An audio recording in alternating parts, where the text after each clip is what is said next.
All right, hello everyone, 5 and seconds welcome back remaining. to the Dota 2 Champions Radiant League. We're now live team for pick. our third day here in the group stage. We are now back. I believe this is Group B, is it? For the lower bracket match, because both of these teams ended up losing. Seeker Strike Dota and Leon Arthur Dota here on the call with you. Quick 10 predictions seconds before remaining. we look any further in the draft here, my friend. I'll just make a 5 bold one. seconds Empire. remaining. Okay. There's one similarity. Anyway, before this, hi everybody. And before we go in, Empire and Trident Clan in their both first series, they both lost their first game, and then come back Dire with a team reverse bad. sweep. So I think it tells you a lot about the composure about this team. So I'm super excited for this matchup. And just a quick correction here, as I am double checking. It's neither Group B nor lower bracket match. It is the Group C upper bracket final. So Team Empire and Trident Clan 10 trying to play seconds remaining. for that playoff seed. Only one team advances from each group. And the 5 prize seconds for winning remaining. Group C is playing Team Spirit. So they are currently the Radiant playoff seed, team waiting bad. for the victor here in the playoffs. Very exciting to go in straight to play against the Team Spirit after winning 2 BO3 in a row. Well, that's not too bad, right? Not too at bad. least at least they are 10 winning something. seconds remaining. There's a solid chance that, I mean, I think if you, let me just double check 5 here. seconds remaining. But take a look. Oh, I don't know what the prize distribution is going to be here. But I would assume if you make it into playoffs, you got a pretty good chance. I assume it's like maybe top 8 get a small prize. Maybe just top Dire 4, who team knows? bad. But you know, trying to get further into the money, trying to get a little bit more competition as well. But we'll see here as our draft develops. Nothing too surprising, I would say, out from this draft. We did see a lot of carry Nature's Prophet yesterday in our last series. So I don't know if Empire are going to try that one out as well here for 10 Smiling seconds Knights. remaining. Yeah, I remember Naive playing one game of Nature's Prophet 5 yesterday on seconds carry. remaining. Didn't work for him though. But I do like this hero. A lot of the times when teams they are looking for nature or keep buyer, they're always looking to Nature's Prophet because this is one of the heroes that can build it in the fastest way. Like the standard upkeep timing on this hero is Radiant like team 10 bad. minutes plus, and I assume it's gonna be pretty good against DP or the Spirit. Yeah, Plus they have Lion as well, one of the best counter to DP in the early game. for sure. Yeah, just popping her before she can get too much Spirit Siphon off. It's a great way of Dire dealing team with bad. a rather annoying hero. Earth Spirit, speaking of annoying heroes, great at hunting on a Furion basically at any stage of the game. Does have a little bit of a problem when he gets the Orchid up, because usually by then Nature's Prophet can kind of just solo kill Earth Spirit. He's got very little. Actually, his agility gain is very respectful at 10 2.7. seconds Earth Spirit's remaining. got some of the best stats gain in the entire game for some reason. 4.4 5 strength, seconds 2.7 remaining. agility, and something like, I want to say 2 int. His int is by far the weakest. He's dumb as a rock anyway. But the Radiant point is okay, but it's not fantastic. So Furion just absolutely tears him apart, especially if it's even an off-lane Furion, so long as it's a core. So he does have to be a little bit careful when he's hunting after the Orchid is up, but usually you see position 4 Earth Spirits get a pretty early BKB in games like these, and I'd want a BKB, especially here against Pango, Lion, and Furion. It's a lot of lockdown that you can kind of just ignore with the Magic community. Yeah, for sure. I think sometimes a Spirit will want to go for U-Scepter as well, but because DP is a very 10 natural U-Scepter seconds builder, remaining. so I think BKB first item should be the choice of the Spirit here. I also want to talk 5 a little bit seconds about the remaining. draft. We see the Brute Mother ban. That really tells us that Trident Clan they have been watching Team Empire's game, because we saw the IO plus Brute Mother game from Empire yesterday. That was some pretty nasty stuff. Yeah, we actually saw a second Brood Mother yesterday as well, so we saw 2 Brood games, not in a row, but in the same day, which, you know, in this patch is, I would say, pretty outstanding, considering how unpopular that hero tends to be. Yeah, that's true. Anyway, a Pango pick sum up the team fight for Team Empire, because with Lion and Nature's Prophet, you don't exactly have a lot of AoE team fight ability. So Pango comes in really handy with that. It also forced Trident Hero to buy a BKB to do with him. You know, DP don't really want to buy the BKB because he wants to go for items like the Radiant team Shivas, pick. Lotus of Use. So being able to force the BKB is pretty nice. And there goes the Grimstroke for Trident Clan, one of the more classic counter to the Pangolia. Fortunately for Team Empire, they banned out the Pango themselves already, so they won't have the double rupture combo to playing to. 10 seconds remaining. Yeah, the crappy part is you only get 3 bans here in the stage. Unfortunately, you can't 5 ban the entire seconds hero pool remaining. except for 5 heroes. Although, have you ever casted a reverse captain's mode game? Or No, ever played? I've never seen that Re- event. reverse captain's mode is so much fun. It gets very clowny very quickly because teams will just try and pick each other 5 crappy supports.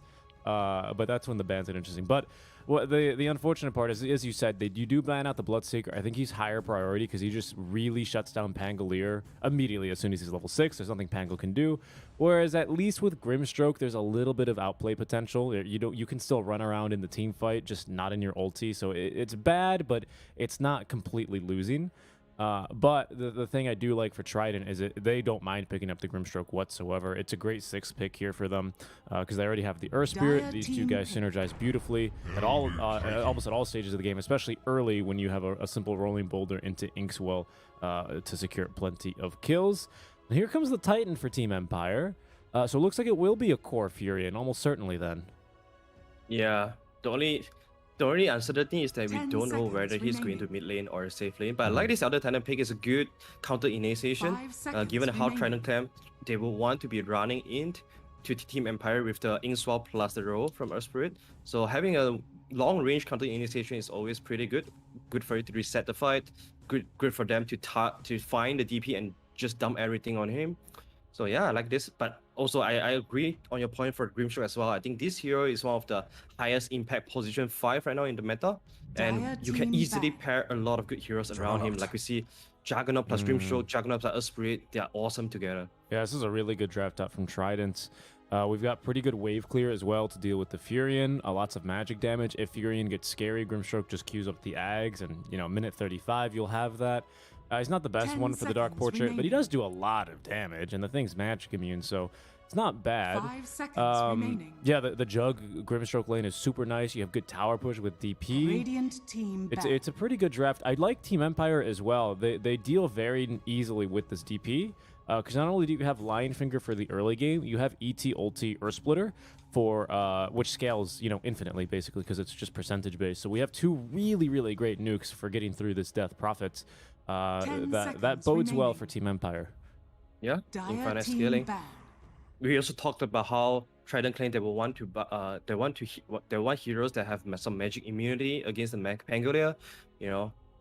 They pick Juggernaut. Blade Fury can just easily dodge the Ruin Counter coming from Pangolier. So it feels really crappy for Pangolier to play into Juggernaut 10 because seconds you almost know remaining. that Ruin Counter is very hard to just combo down the Juggernaut before 5 and seconds just remaining. chain stun him down. So I like this Juggernaut pick a lot, synergize a lot with the Grimstroke as well. And you're playing Juggernaut plus DP dual core with a lot of pushing tower. So there's a lot of objective thinking potential coming out from Trident Clan. They have strong lanes as well. I like the snowball potential coming out from there. Yeah, it's really good. The only thing I would say is, I guess a DP offlane can kind of just sit in front of team fights and let kind of enemies initiate on it. It's a bit risky though. I don't know, because Earth Spirit, you'd want him to try and reach that backline Lion, try and disrupt your Elder Titan. So I feel like we need, someone to just face tank, someone that can like stand middle, 20 minutes in when everyone's just looking at each other from across the river. But there's not many heroes that do that in the mid lane, so maybe you can just go all in Radiant for sort of team back. initiation. There's an Enigma ban. What are they Dire thinking? Are they team thinking they pick. might? It's going to be a DP mid. Okay, so they're banning offlaners. Yeah, I think DP could still be the mid lane. There's so many heroes that's good against Nature's Prophet though. If this MP is on the safe lane, something that could fit your requirement there for the face tank, something like Centaur, something 10 like seconds remaining. Mars could be really good against the Pangolier as well. I think both of these heroes are really good. The 5 one thing they seconds will want remaining. is that they need one AoE stun that can lock everybody down for Exorcism to hit. So Tidehunter could be a choice too for Trident Clan. Yeah, or the Sand King as well, just having that one on the Burrow Strike. It's a decent lane versus safe lane Furion. You deal pretty nicely with the Treants, with the Caustic Finale, and you can just kind of max Radiant Sandstorm. team Lion and pick. NMP can't do much. Slaughter's a different hero. Super early Roche potential now for Trident Clan with this guy. And it does synergize nicely with the DP Spirits. I'm not against it, but I struggle to see how he's going to be super relevant versus what looks like is going to be a 10 Nature's seconds Prophet and remaining. Elder Titan lane, maybe? Yeah, lane wise it's gonna be 5 hard, but just seconds imagine the remaining. damage output coming from Trident Clan once the Slaughter hits level 6. with the corrosive haze, their damage could be really explosive. They have a lot of ways to quickly get into the fight, and their burst damage is super high right now from Trident Clan. So any single kill around the Roche Pit can easily turn into a Roshan taking, and with that, you have got DP to Siege Tower. I like this snowballing potential a lot from Trident Clan. I think Slada is a fantastic pick here. A lot of explosiveness. That's very true. This is going to allow the Jug to join fights a little bit earlier. Of course, we don't really have anything that's too great to be doubled. Spirit Siphon's fantastic, actually. And of course, the Grimstroke Phantom and Corrosive Haze, but that's about it. So nothing too crazy for the Grimstroke, but he still brings you a lot of value just with Inkswell alone for both your Earth Spirit in the early game and then Slaughter a little bit later when he has Blink Dagger. We'll see what Team Empire want to respond with here. We don't have any way to dispel teammates. And that could be a bit of a problem. So they're going to go with a Windrunner. Select your heroes. I think it's a pretty good solution here. Run away from the DP, run away from the Solardar, run away from the Jug. Like, that's kind of the thing right now with this Team Empire lineup is it feels like they run away really well, but I kind of struggle to see how they manage to join team fights because Petushar is just not going to have a great time versus this Grimstroke. Yeah, I kind of feel like surviving is more of a priority for the Team Empire though, because you knew that Trident Clan, they are going to come in with the Inkswell stun and or the burst damage coming in. I don't see a way for them to survive the initial engagement coming from Trident Clan, but they definitely have to do that. Alta Titan is going to be a big piece to defend that kind of initiation coming up from Trident Clan. So yeah, and we have been seeing a lot of Wind Ranger as well, right? And so far, Wind Ranger's result has been pretty good actually.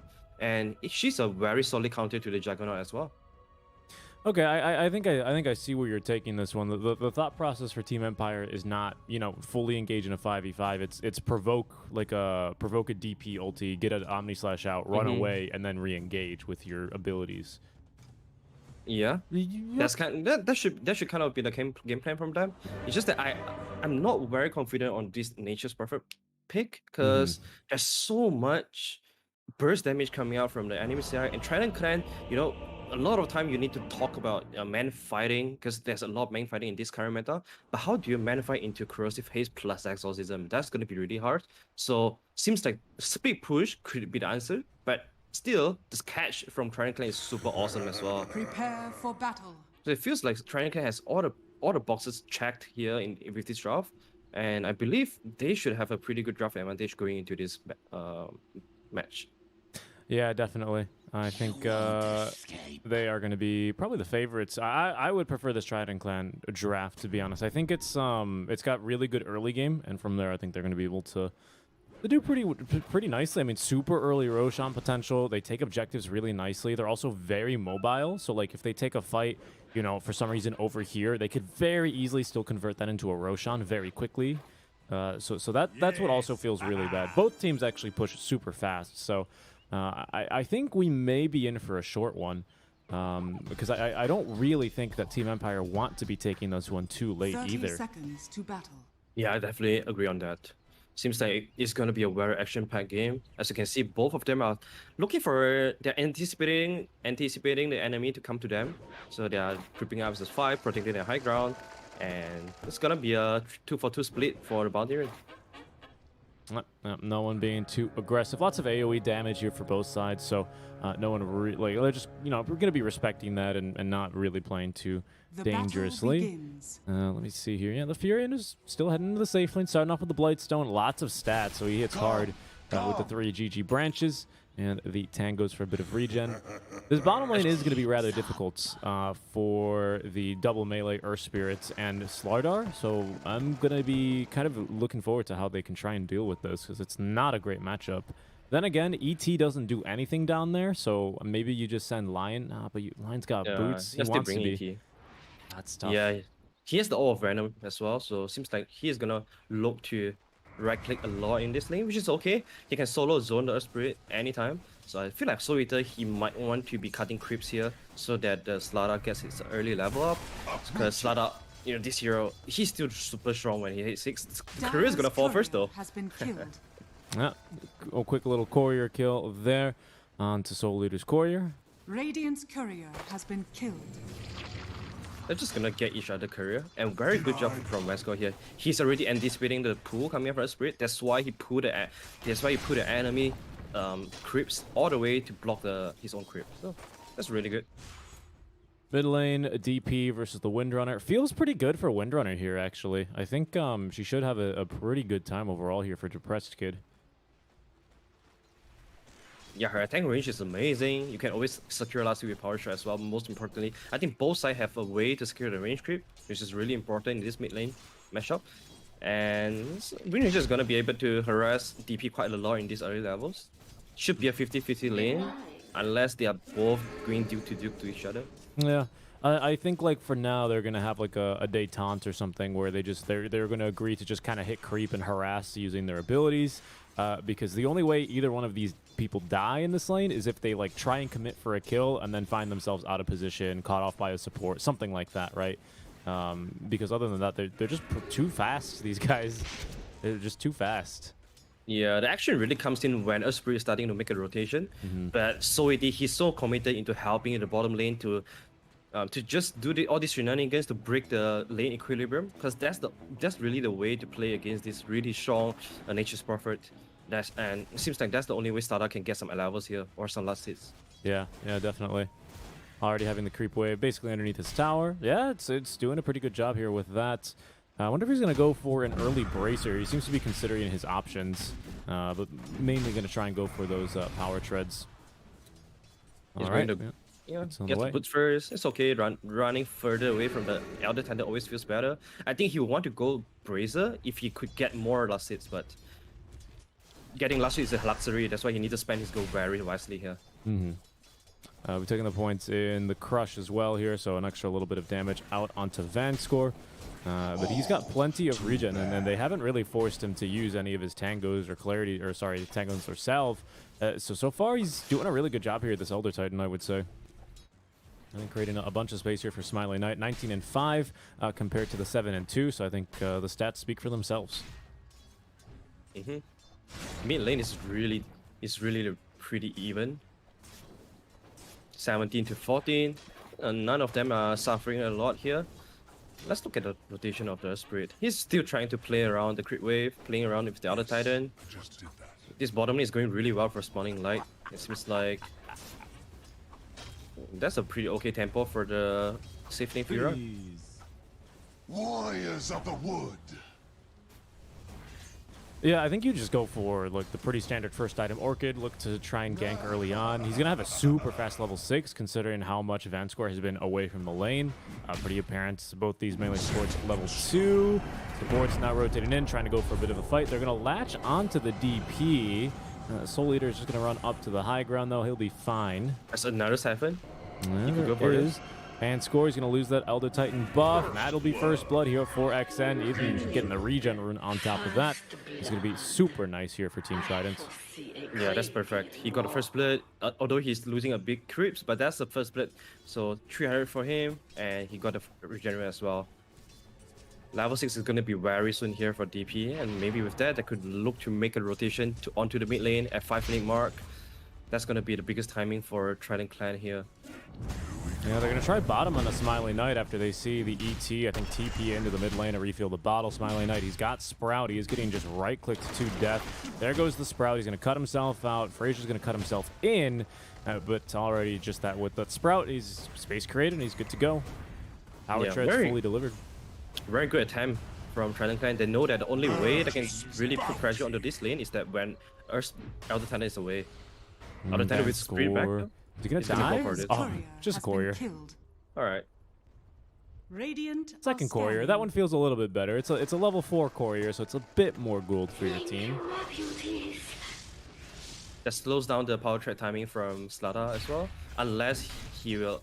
I guess Esprit will just be his personal delivery. Yep. Yeah, I think so. He's gonna probably drop that belt of strength from the stash and have the Earth Spirit just TP on him because he needs that ASAP. Those 10 stats make a huge difference here on the Slardar. All three lanes are going really well for Empire side right now. As you can see from the CS chart, everyone from the Radiant side is actually ahead of the Dire. I didn't expect this Juggernaut to suffer so much from Pango though. Yeah, and Frazier gets the kill onto onto Vanscore rather, with the roll in. Depressed Kid with the counter rotation. Power shot easily set up there by the Sprouts of Spineley Knights. And it's going to be a 1-for-1 trade. Top lane, I think they're going to make a play for Petushara. The Swashbuckle out in time. Munkushi will dive here. There's the rotation from Vanscore. Don't want to go any further. Oh, yep, not going to do the damage there into Munkushi, but the Echo Stomp will connect. Healing Salve now for Petushara, but the second Phantom's Embrace and the quick auto attack from Antoha will cancel that. As Vanscore continuing to get the damage in. Swashbuckle missed. There's the second Healing Salve. This one will actually get to heal him. And speaking of healing, Trident Clan, they've dropped the Healing Ward. They're going to be back up to pretty good HP here relatively quickly. So they forced a rotation, so maybe they can consider trying for bottom yet again. Yeah, mid lane. Yeah, is really pressuring the tower with the catapult. Munkushi got really lucky there because the last tick of the MP ulti didn't quite hit him. Otherwise, I think he could actually die. That should be something like a 300 plus damage from the last tick. So unfortunate for Empire there. That Wraith of Nature, it giveth and it taketh away. And, you know, sometimes you use it and you kill the position 5 Maiden. Other times you use it and you get only, like, 1 cha-ching on the map. And that feels really bad. Yeah, sure. Empire, Smiling like he would go for a really early Orchid. Just like you say, I think this is really a big threat for the Juggernaut. Because right now, like you say before, everyone wants to buy the SNY because Sanji is just so good. But this early Orchid is going to force Juggernaut into a early Manta style after the Fury, which will not come very soon because he's not anywhere near the Bare Fury right now. Of course, it's 7 minutes and a half, but the Orchid is going to be really fast on Smiling Light. Yeah, I wonder, we didn't really pay too much attention to this lane, but I wonder how it went so badly because they've got a pretty good... Like, they've got good kill potential on the line. Seiyu must have just really been keeping his distance because, of course, the Pango can always just swashbuckle away.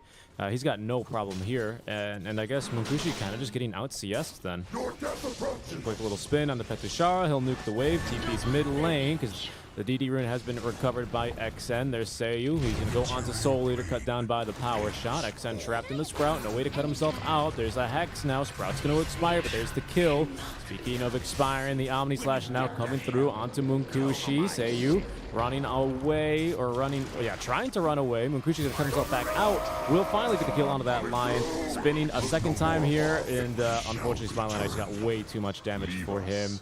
Oh no, Trident Clan, they may be set to lose more here. We've got the Javelin up on Windrunner. Was hoping for a couple more procs. So Leader. Here goes Sada. Yeah, coming in again for the second time. This time more successful thanks to the rotation of the Slardar. Level 2 Guardian sprint in the river means he can rotate very, very quickly to help out his team. Yeah, look at how much gold Fraser actually got. With MP getting out of the lane, he's just like 800 gold away, just 1,000 gold away from his dagger. That's gonna be the catalyst for the snowball of Trident Clan here. With the Starter dagger, they can play with the Ink Swirl, and you know all the chain stun is just gonna come in from the Grimstroke as well as the Spirit. So this is gonna be really important timing for Trident Clan.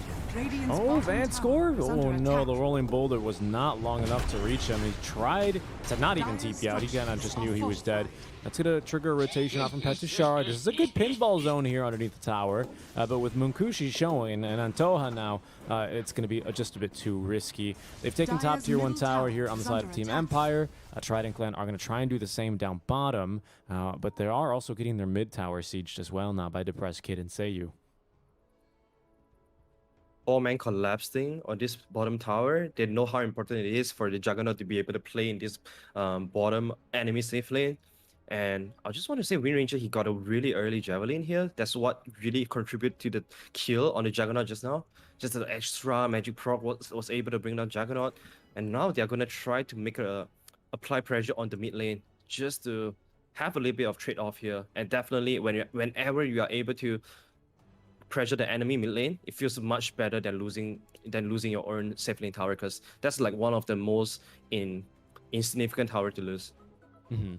Yeah, they're totally fine with it. That's why they don't even make an attempt to defend the top tower.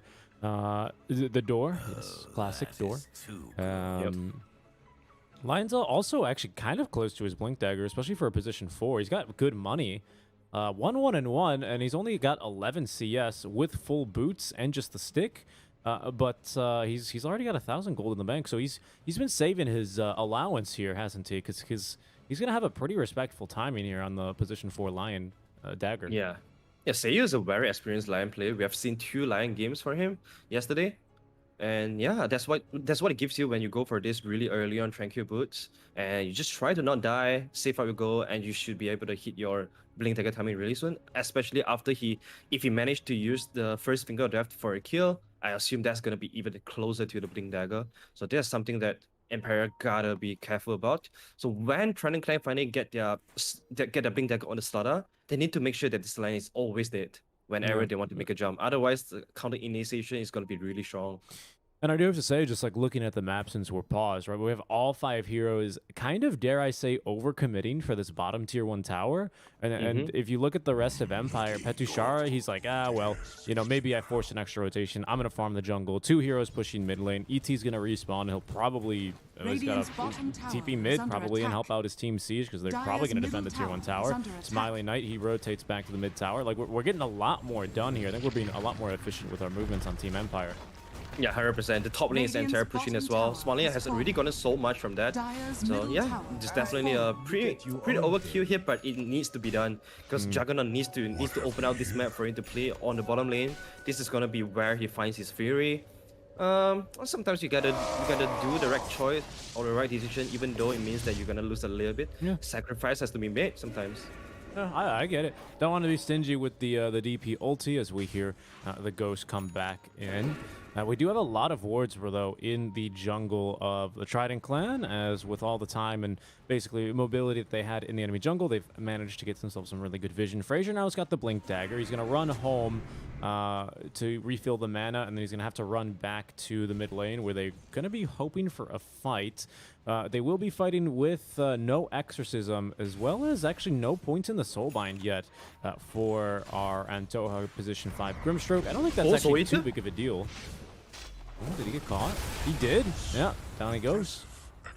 Yeah, I mean, Seiyu is really not a big fan of using Finger's Death on any support. Like, we have seen this a lot of times already. He always rather prefer to save that for the bigger core. Sometimes it works, but we have also seen games that it didn't really work as well. So actually, yeah, this game... That's something we've seen a lot out of, like, position 5s with big ultis, right? Remember the Enigma yesterday that cast no black holes? I think we did that one together, right? Yep. Okay, I apologize. When you do so much Dota, all the games blend together. Sure, yeah, that's all good, man. There's the smoke out from Frazier. 3 points for as well. Yeah, but I think they've scouted this smoke here with the Observer Ward next to the tier 2 tower, so I don't think Depressed Kid should be caught out here. We'll see as the rotation is going to continue. Good movements here from Frazier. Smoke's gonna break. He's gonna blink onto the Lion. Should be a guaranteed kill. Not if the Earth Spike connects like that one, though. Into the 2-man shackle. And Toha continuing to chase. He's got Soulbind ready to go, but they're just too damn fast.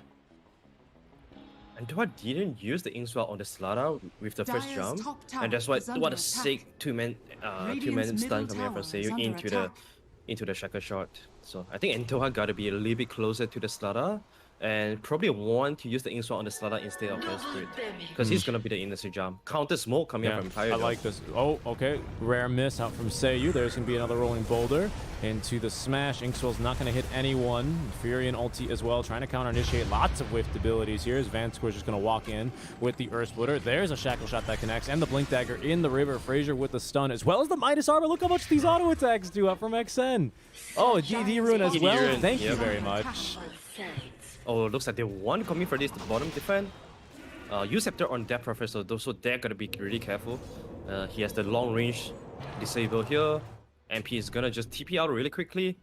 Farm is gonna farm the Ancient. He has the Orchid ready though in 30 minutes time, so they should be looking for a kill on the Juggernaut at least. But another smoke coming out from Trident Clan. They don't want this to stop.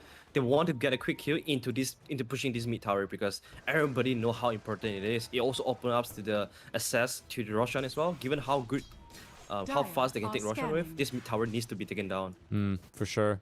Yeah, for sure. Team Empire, they weren't being greedy. They were just being efficient with their time, forcing rotations. Into the jungle they go. Petushara is silenced up, cannot run. Now the Phantom will connect, and Soul Eater's going to get the kill. Nice job there. So that's the thing, is when you have really aggressive wards in the jungle, when you commit two, I want to just say two wards in the enemy jungle, you don't leave yourself a lot of vision in the early game to keep your jungle covered. So it does leave you open to attacks like that. Yeah, that's very true. And if you look at the enemy jungle, they are not playing in their vision area as well. Yeah, so those vision are for nothing so far. XN is gonna pop the Exorcism to take down this tower. With Pangolier down, he's up soon. Seems like they would be able to set up a defense here. Yeah. And we have talked about how strong Echo Storm is against a lineup like that. You could set up for the Striker Shot, you could also set up for the Roaring Thunder as well. So trying to gotta be really careful on clamping together. They don't want to be getting... Well, if you toggle between their vision, it's just great to watch. They just know exactly how much distance they need. Finally, the two-man Echo Stomp's going to connect onto the Initiator. Shackle Shot as well. Beautiful Rolling Thunder is going to leave them just no opportunity to counter-engage. A fantastic play from Team Empire. Great catch by Vanscore. Yeah, that's the power of the Echo Storm in this game. It just sets up so many things. It's like the mother of setup. I mean, in a good way. Or another instant smoke. There is still Finger of Death on Lion, so they really want to save this for the DP whenever she push. This might be the time for them to find some big kills. Yeah, they're not going to find anyone here, though, unfortunately. No vision in the enemy triangle. Will we set up a ward? Zayu's thinking about it, but instead I think he's going to try for Antoha, who is going to be able to escape here with the additional movement speed out for the Inkswell. Where it's going to be 3 bounties then for Team Empire. For now, Trident Clan, they're a bit hesitant to get the top bounty rune in the river. Especially because they know whoever they send there is going to have to be able to tank an Orchid. From Arthurian, who's going next into the BKB here immediately for Smiling Knight. Yeah, he's got a lot to deal with. There's so many magic bursts and also physical bursts. So AC, BKB, these are really important items for Nature's Buffer. He doesn't afford to go for something like Witchblade or Maelstrom as a transition item. So these bigger items are he has no choice but to go for these bigger items. Lion is approaching the dagger very soon as well. They're giving the space for the Lion to farm the dagger up. So once the dagger is up, they should be able to look for the DP kill. But I'm afraid the smoke might run out from on their side because both sides has already committed a lot of early smokes. They definitely have, and I would say it's pretty a big win for Empire. Munkushi barely just finished his Battle Fury right now. 60 minutes in with only the phase boots and a full wand, which is a little bit of gold, but it's no double Wraith Band into phase boots into Falcon Blade Battle Fury, right? It's a kind of a little bit late. And he'll be able to catch up now, though, luckily, as he will be trying to farm in the Radiant jungle. Yeah, it's weird because the laning phase didn't go too well for him, but he wasn't pressured too much too. I guess he's just putting a lot of time into pushing the mid lane or trying to push the mid lane. That's why it slows down his farming ability. But 60 minutes Fury in this current meta, it definitely wasn't the fastest because we have seen so much 30-minute Battle Fury and whatsoever. He's farming under vision currently. They've got a great ward scouting rotations. They don't have smokes, and there's going to be the illusion rune, which will scout Petushara out. He's got the blink dagger though, but Munkushi will be able to leave. Wrath of Nature, and Munkushi, nice. I like this. Just preemptive spin, run immediately away because help is nowhere nearby. And he's going to go in and farm elsewhere on the map. Now they know they've got vision there, though, because of that Wrath of Nature proc. They're going to try for instantly going to Roshan. Yeah, that's a good snake. It's 70 minutes in, Roshan is not very strong. Oh, back he comes. Yeah, Vanscore with the ulti in, connecting onto 3, but there's no immediate follow-up. Now the team's rotating on in. Petushara's got the ulti rolling in here with the Blink Dagger at the ready. Power Shot connecting onto 2, and there's Petushara on the way in. Soulbind, but that needs to connect to someone for it to get countered. Petushara now with the Omni Slash is going to be able to avoid most of that damage. Munkushi now spinning onto the Windrunner, but it's kind of going real bad. Smiling Knight has been focused by the DP and Soul Eater, and Trident Clan, they have already cleaned up 4 heroes. They could look back for Roche. They want to get this 5th kill here onto Petushara. And a nice little juke there, and I think they should take the tier 1 and finish Roche. Yeah, the fight started really nicely for Empire with the 3-man Echo Storm into Earth Splitter. Unfortunately, the Rolling Thunder wasn't there because they were all busy trying to get the Juggernaut. So they TP one by one to the towers, which take a lot of time. So Trident got really lucky there. They just instantly turned around after the Earth Splitter and they got really easy kills out of that because Empire, they really lost the opportunity for them to instantly bring down the heroes of Trident Clan. Yeah, Seems like Smiling they're Knight. gonna- Yeah, I just want to say the one thing. He TP'd like in the river rather than the high ground, so he just immediately got focused. Until he's gonna get killed here. There he goes. You were saying? Oh, hold on. Van score in the river. Yeah, he's dead. What, 3-man ring hunter though? I don't think they can make anything from this though. He's just, I think, being a little annoying. Yeah, feels like follow-up are just not there so far. And MP is approaching the BKB very early though. 18. This is a 90-minute BKB plus Orchid. Should give them a pretty good timing, but still, we have seen from the last fight, Spawning Light, when he get gone on, he really cannot face tank or anything or man fight anything right now without the AC. So if he gets corrosive hasted plus the Omni Slash from Juggernaut, he can still die really easily despite the BKB on. So he gotta be really careful with the teleportation. Yeah, and he's got to be like pretty wise on activating this BKB as well, because I think he just still dies to Exo and Jug Omni Slash, like you're saying, if he doesn't dispel this corrosive haze with the BKB active. Okay, Pango's gonna roll away. We got another rolling boulder, but he's out of vision already, so he's safe and sound. Yeah, with the triple stun from counter smoke. Oh, okay, this should be the last smoke for a while now. Oh, yeah, they no, really need to get something. I feel like we've just always seen them smoked. And Toha's here. He's in a good position to break smokes as well, but they may not expect him to come from their own jungle. For now, Sayu's going to dig up a Kobold who doesn't know what to do because they're smoked. Scanning. Poor Kobold, he's just going to stand there for the entire game. I wonder if they're going to keep him there. He's lost, man. He's lost. He's lost. Precious bounty. They won't be able to find anything. Oh, Fraser, unless it runs into Lion. Oh, no, he Lions? got hit by the ultimate, but Lion was spooked, ran away, didn't know how many other people were coming. To be honest, if I saw a Slardar Guardian sprinting in the river, I'd probably blink away from him too. Oh no, Depressed Kid. Yeah, he's got the BKB though already, and there's no bash immediately out from Frazier. He only had 2 charges of the bash at the deep, so could not have that bash primed and ready to go until he's going to be next to go. As Smiley Knight just TP's in right behind him, doesn't even need to activate the BKB. Earth Spirit as well has been caught by Seiyu. Earth Spike is going to connect. In comes the Earth Splitter with the Lion Finger, first one of the game, and that'll net them the kill onto the Soul Leader, Earth Spirits, and into Roshan. What a chat move coming out from Depressed Kid. He literally just walk up to the high ground without any vision and popping BKB once he saw someone. So the stun from Trident Clan wasn't really there. I think they could have actually chain stunned the range down pretty easily because they have 3 stun, and if they use them all wisely, actually they can press anyone down before they use the BKB. So Trident Clan execution wise, they gotta be really precise right now. They need to talk about the chain stuns as well. Otherwise they will just lose fights after fights if they don't execute perfectly. And now actually he got a lot of room to play with right now with these AGs. He's able to face tank a lot. He's able to tank the first Omni Slash coming out from the Juggernaut as well. But most importantly, this is going to help him get to his AC really quickly. Yeah, it gives him a lot of security just farming this item. We're also kind of just like going for a buff the right clickers build. Vanscore going for the drums after the medallion, as they are going to preemptively rotate down bottom where they see Munkushi. It's kind of a bait. Frazier's nearby, but there's going to be no help immediately ready to go because of the roll up, and instantly all 5 members from Empire are there, set, trap, and just collapse right onto the neck of the Juggernaut.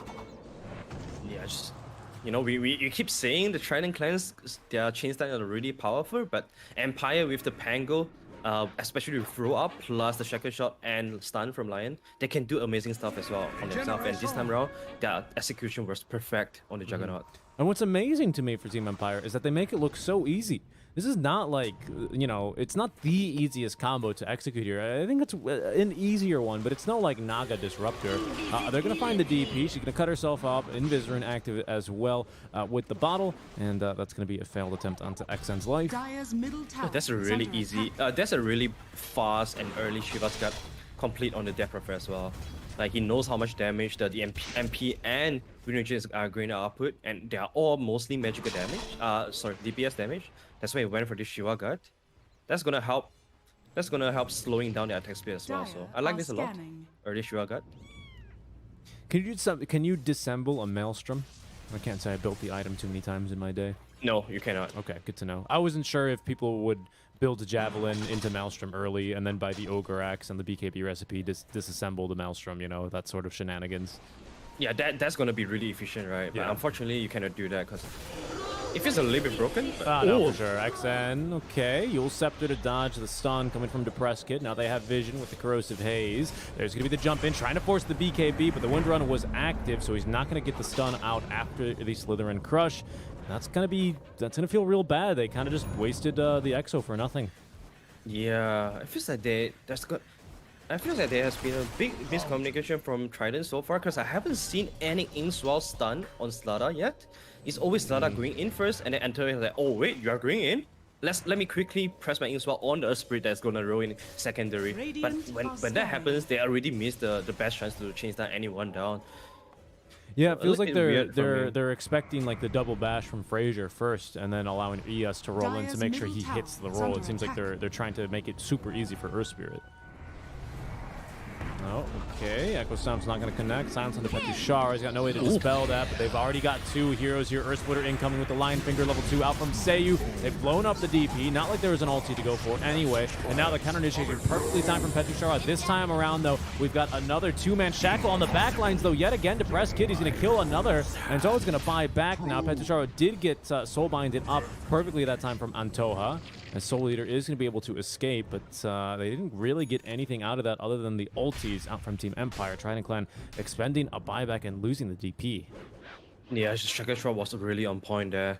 And also they got themselves this very good high ground ward that Dire's allows bottom them, tower is especially the under Wind Ranger, attack. to just keep going in for a Shaka Shot attempt. And there's so many Dire's trees around there, so structures are Shaka Shot is fortified. really easy to land around this area. Radiant structures Plus, are fortified. you know, there's a Aegis on Dire's MP, so bottom tower very is good, under very attack. good force coming up from Empire.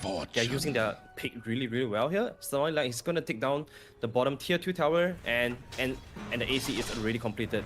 This is a really early Dire's AC bottom plus the tower. BKB Okay, timing. Frazier in trouble. There's the Shackle Shot, of course, connecting onto the Sprout Tree. Echo Stomp, just in case they needed it. Also reducing the magic armor. Something I do want to point out here is Mukushi, he's holding on to this S&Y, going back now for the Aghanim Scepter.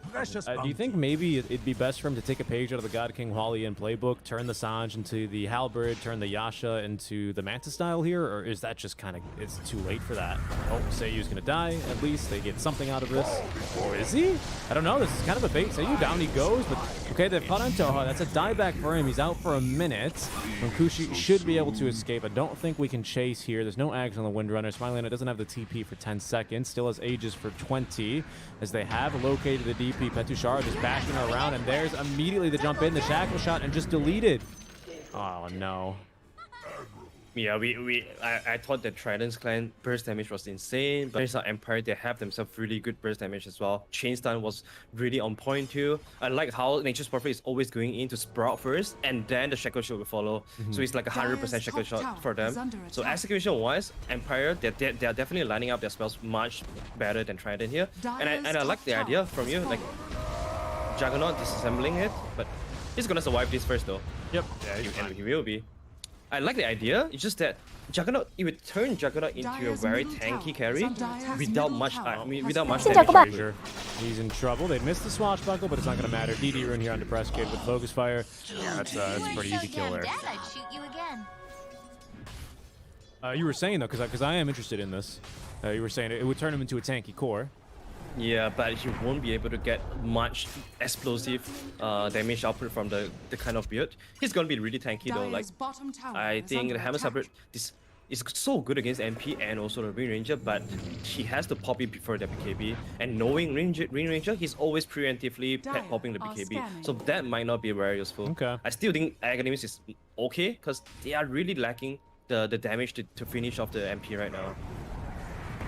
All right, I get it. I think what I don't know SNY the Dire's cost top what tower is about under 20. It's 2,500 to complete a Manta style if you have the Yasha, and it's I think around 2K to complete. It's around the same price, right? To disassemble your SNY, pick up the two other spell upgraded Dire's components. bottom Okay, tower Windrunner is under attack. is activating Windrun again here, just kind of running away. I'm just the only argument I would make for this is it's the same amount of gold, right? 4,200 about to upgrade. Okay, we're fighting.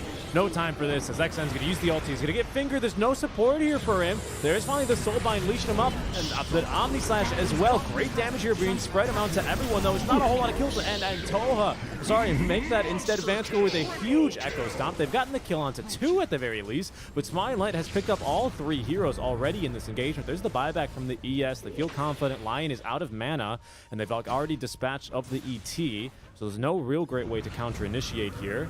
This could be a little bit dangerous. Smiling Knight on the run, slowed. The Inkswell stun will connect. Onkushi chasing after him now, continuing to get the damage in with the spin. Has the kill now. Depressed Kid is in a bit of trouble. They're going to get the Rolling Boulder onto the Lion. That's going to stop him from counter-initiating. Forces the Hex onto the ES. But Depressed Kid, he's going to turn and kill Antoha. Inkswell does not get the move speed necessary from Onkushi to chase. They've got the Blink Dagger. He's got a Swift Slash, but cannot get the kill here.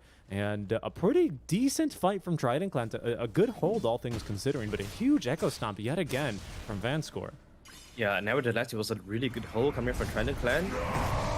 That's only a glimpse of how much damage they could do. Juggernaut got a perfect Omni Slash there, slashing everybody. That was without the Swift Flash as well. If he got the Agilist delivered to him that fight, I think it could be a total win for Trident Clan. But once again, they are not lining up the Grimstroke spell very nicely there. So they might really want to talk about this before they go in. Juggernaut. DD, another DD for Depressed Kid, by the way. Careful. Can they go? All right, gonna show that off to the airspeed. He just popped back. This is dangerous. Oh, the BKB in time. Saves with the double stun as well into the Hex. Earth Splitter is gonna connect. It doesn't hit Frazier though. Mukushi's still alive. Drops the healing ward. They want to fight in the river. No BKB active anymore. And finally, XN is able to play Dota. Gets a big kill. Ends a 7 times killing streak on the Depressed Kid. 600 gold into the pocket. That might kind of be a big turning point here for Trident Clan. I don't know. It's a little bit hopeful because they're down 10k, but I think they have a lot of the tools necessary with this Ags. I think you've converted me. Yeah, it is, man. It is, man. Now that Juggernaut also finds Mindbreaker, gives it a lot of... gives it silence, also, but most importantly, the attack speed is really significant for Juggernaut. And that, I'm telling you, man, even though they are 10k down, they can easily take any fight if they line out their spells correctly.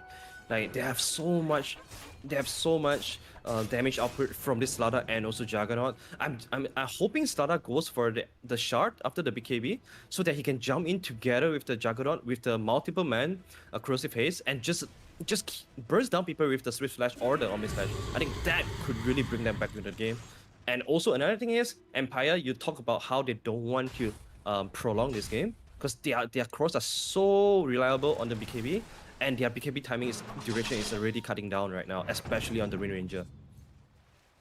Yeah, it's already kind of getting a little close here for her. She's down to just that 6-second duration. So that's the last really long one. You know, she's got a 10-second BKB there, and she basically easily lives. But that obviously was not the case.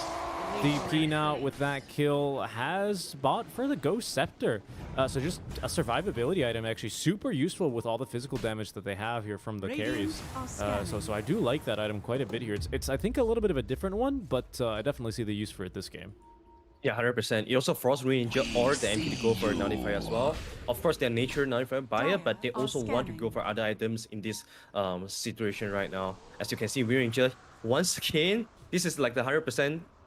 Every single time I see Ranger, I saw them picking up. Yeah, you're right. Yeah. But I like yet again. It happens there every time. No, you're right. I mean, it's pretty good chance, I think, to drop like the spider legs, right? I don't know. I'm not very good at my statistics, but there's, I don't know. There's a bunch of items in the tier 3, but you get what, 4 of them every single game. So this is a good chance to drop them. But you're right. It does feel kind of weird. Like Windrunner just always drops the spider legs for some reason. And they're also going to drop Roshan, Cheese, onto Depressed Kid, okay, and Aegis onto Smiling Knight.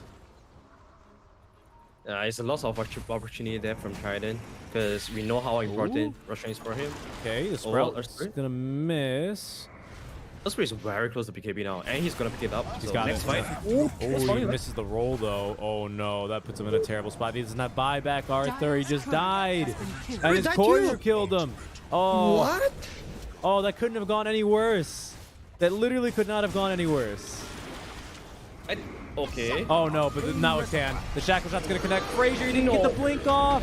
Oh, no, and now a big 3-man ulti out from the Pangolier. Wow. Oh, everyone's dead, Arthur. Oh, I said it couldn't get any worse, and I caster's cursed it. Dire's You top did. tower has I fallen. think Esprit, he got a little bit too excited. He was literally there buying the recipe, and he instantly rolled into the natural prophet. I think he really wanted to just maybe poke the MP a little bit, but he. All right, it's GG from Mugushi. Yeah, He's that's- out. That's GG. Yeah. Yeah, that was really unfortunate. I was expecting a big fight with the BKB on Esprit because he was waiting for that item, and we all know he was waiting for that item. Dire's middle tower It's just is that under that attack. roll really rolled them out of this game. Yeah, that was. I mean, he didn't even get the stun, unfortunately. If he gets the stun, maybe his courier delivers. He's probably still dead. Oh, that was not the way that Trident Clan wanted to end that game number one. That's a little bit.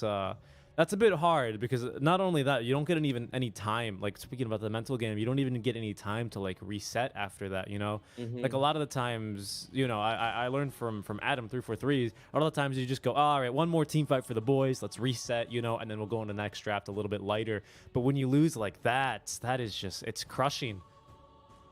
It is. It really is.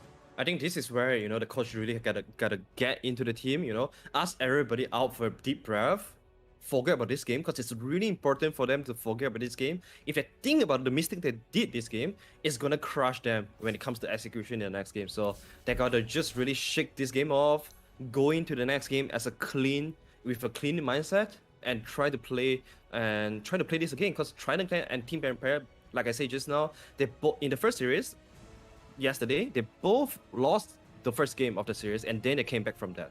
So hopefully they think about that moment, and maybe that will give them the momentum for them to come back. Yeah, we will see, as it's going to be a game one victory for Team Empire. We're going to be going to a short break before we get started for our second draft. Stick around, guys. You're watching the Dota 2 Champions League on Tab TV Dota with Secret Strike Dota and Arthur Dota. Leon Arthur Dota, apologies. So much Dota today, guys. First of 4 matches of the day. Make sure you guys follow and stay tuned for more action. We'll see you in a bit.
Hello, everyone, 5 and welcome back to the Dota seconds 2 Champions League. Secret Strike Dota and Arthur Dota here for you. team Leon, back. Arthur Dota, apologies here. Casting Trident Clan and Team Empire. Upper bracket match for Group C. Game 1 was a pretty cleanly executed, very cleanly executed game from Team Empire. This time around, Trident Clan, they're going to make it it seems like more difficult. They're going to pick the 10 Magnus, so a seconds lot of remaining. coordination needed here. Do you think they can still turn around their 5 seconds kind remaining. of weaker performance from game 1? I'm still digging their draft until now. I still like the potential of their draft, to be honest. It just feels like execution-wise, they weren't really on point today. Maybe it's game 1 of the day, it's a warm-up game. They might need some time for them to kick off their engine. So I'm not too worried about them. And Magnus Radiant throw a lot. team We have back. seen this a lot back then, and throw a lot is one of the stronger hero in the current meta, for sure. And especially Dire team if back. anyone pay attention to the major game, LGD, the top 3 finisher at the major, they have like 11 games on throw a lot, and the score is 10-1, 10 victories and 1 loss. So I'm definitely very convinced on this hero. IO Elder Titan on the other side for Team Empire. We have seen 10 Team Empire run seconds this remaining. twice yesterday, 1 win and 1 loss, but they did it at the 5 game 3 that seconds got them the remaining. crucial win to bring them to this place. So I think both sides, they should be having a pretty comfortable draw for themselves, and I'm liking this IO Elder Titan a little bit more simply because I feel like this is rather easy to execute, and Empire has shown us they are coming here today with Radiant with team a lot of back. preparation. So yeah, we are gonna look at how they set up their draft then, because there's a lot of heroes that you can play around with this Magnus and throw a lot. They can still dump some melee heroes in there, but most of the time you want to have some playmaking heroes, or at 10 least some of the seconds heroes that can remaining. clear wave, so that Trovola can always make use of the Empower 5 to just seconds AFK remaining. and farm really quick.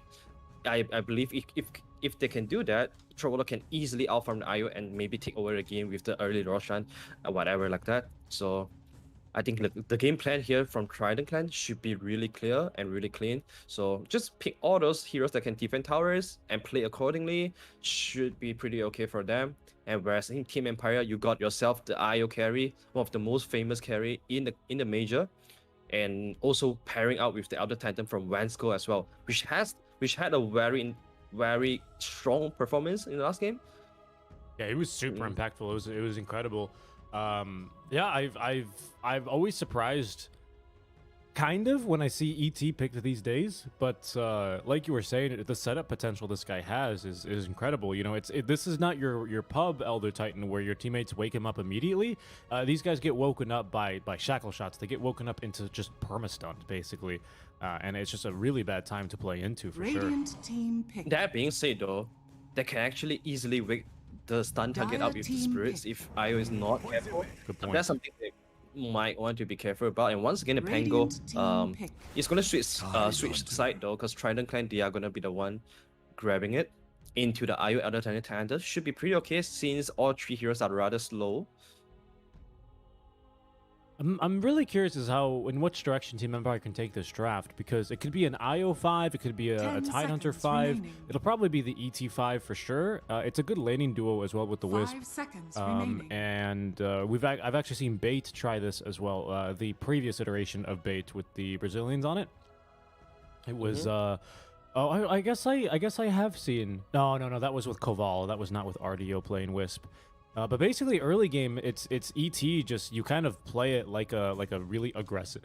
Pardon me, like a really aggressive Elder Titan, and you even get like a couple of core item, like one core item for the ET, like super early on, to help you fight, and then that is what creates space for your Wisp, because they did not go for the Tusk, which is like the traditional, I think the best laning partner, and I think ET he's probably 4th best below the ABBA, Tusk, and DP. So it's a fun one to watch, but I don't know if it's necessarily the strongest, especially versus a Pangolier. I think that makes a lot of point too. I think that's definitely a very fun Dire possibility team to watch pick. out for, because I can imagine IO overcharging Elder Titan and he's just whack like a boss. That could really happen. But that being said, I like Trident Clan, Pangolier plus Shaman. Like we talked about just now, you need the disable, you need the wave clear. So Dire these are team the back. heroes that are gonna help Trident Clan hold the tower, especially help Trollolord hold the tower so that he can farm, just utilize the Emperor to just farm really rapidly. And also you are preemptively Radiant picking a team Shaman back. into a Watch Spirit as well. I think this time around Trident Clan, they have some solid heroes, really good lockdown, and a very clear game plan. Whereas Empire, I I remember us touching into armor reduction heroes lately, because these are the heroes that really get prioritized 10 in this current seconds meta, because remaining. not only they help you in lane, they help you kill Eru even faster, but most importantly, you 5 take Roshan seconds remaining. so much faster with the armor reduction. Dire team back. Pangolier, Titanter, these are very crucial hero when it comes to that. Radiant team banned. Yeah, we see so much. We saw a little bit of Tide support yesterday. I think I saw 2 games of it.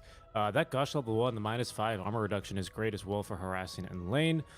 It looks like it'll probably be an off-lane Tidehunter by the looks of it, or it could be a mid-lane Tidehunter as well.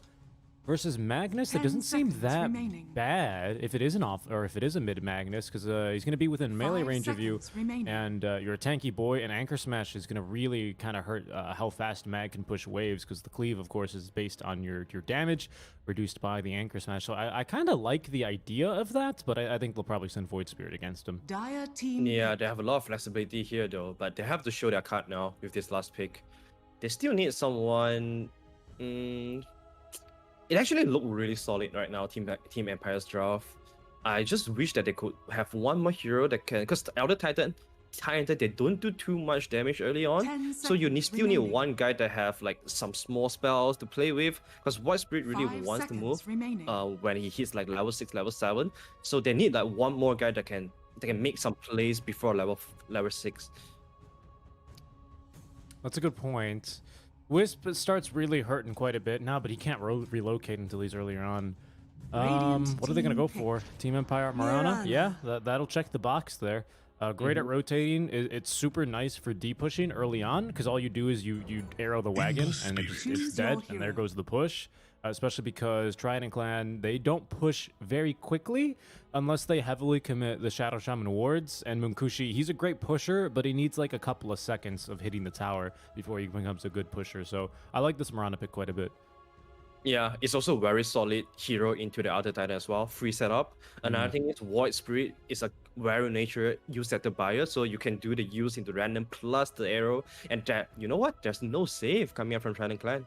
So anyone that get hit by the combo, the burst damage is there from the Spirit, from the Void Spirit. So yeah, a lot of Spirit going on this game. Yeah, a lot of Spirit, because the Ember Spirit's going to be the last pick here for XN. I think they won their series off of the Ember Spirit of XN yesterday, if I'm not mistaken, so it's a favorite of his. Again, these guys previously going by Almost Disbanded. I think this is what they're going to be going by now, but they're going to be a Division 2 team for Eastern Europe. So keep your eyes out for these guys, because they'll be playing a lot more, especially if you watch any DPC Dota. I think they are just a little bit outmatched here versus Empire. I think Empire, especially in game 1, just showed that their execution was just so clean. Then again, first game of the day, I believe it was, I don't remember who it was out from SA. I don't want to misattribute the quote, but one of either the Beast Coast or Thunder Predator players is have quoted to have said, the first game you don't play with your brain, or something like that, right? So you play it with a different body part, and well, we'll see here as we get underway with game number 2. Trident Clan hoping to try and force a game number 3. Both these teams did qualify to the, or I guess they got into the upper brackets finals after a reverse sweep, so or a game 3 victory rather. So we'll see how it goes here. Yeah, the thing is, we are seeing Antoha's post 5 Magnus plus the Troll, and there's like they're playing with 3 mini cores that can all utilize the Emperor pretty well, especially the Ember Spirit and the Troll Warlord. So it really comes down to whether or not they can defend their tower against Empire early on, so that the Troll gets his time to become a beast. And when I look at Empire, they don't exactly have the best tower pusher. So they really have to throw bodies in to tank for the creeps. That's the way for them to take towers. Or maybe they can just force for the really early kills into tower, but that's really hard in the early game. So Trident Clan should have a bit of time for this shoulder to come online. Yeah, that's a good point, right? Because not only do they are going to have time to come online, but thanks to the Empower, the time that they need for him to come online is going to be pretty nicely reduced here, especially if we get some stacks going. So I really kind of like the what they've got going here for Team Trident. Ember, I don't know. Ember used to be quite a popular Battle Fury builder way back in the day. People stopped picking it up on him because I think it's like everyone just got good at not standing around together. I think that's why you don't see so much Earthshaker when he's not completely busted or picked with Morphling, for the similar reason. But he also is really, really good with the Sleight of Fist build, sorry, into like, especially with the Orb of Corrosion these days, and an Empower. That's a lot of damage in team fights. Yeah, he could also go for the Daeso build that we've seen yesterday. Daeso in the BKB sounds really strong here with the Empower. Another thing is, I think Ember Spirit, most Ember Spirit now, they get really better and better in this in and out game. That's why we see a lot more magic build coming out for Ember Spirit. And we even seen some, early refresher plus BKB and Axe build on Ember Spirit that can really burst someone down from 100 to 0. The most notable player to do this is Emo.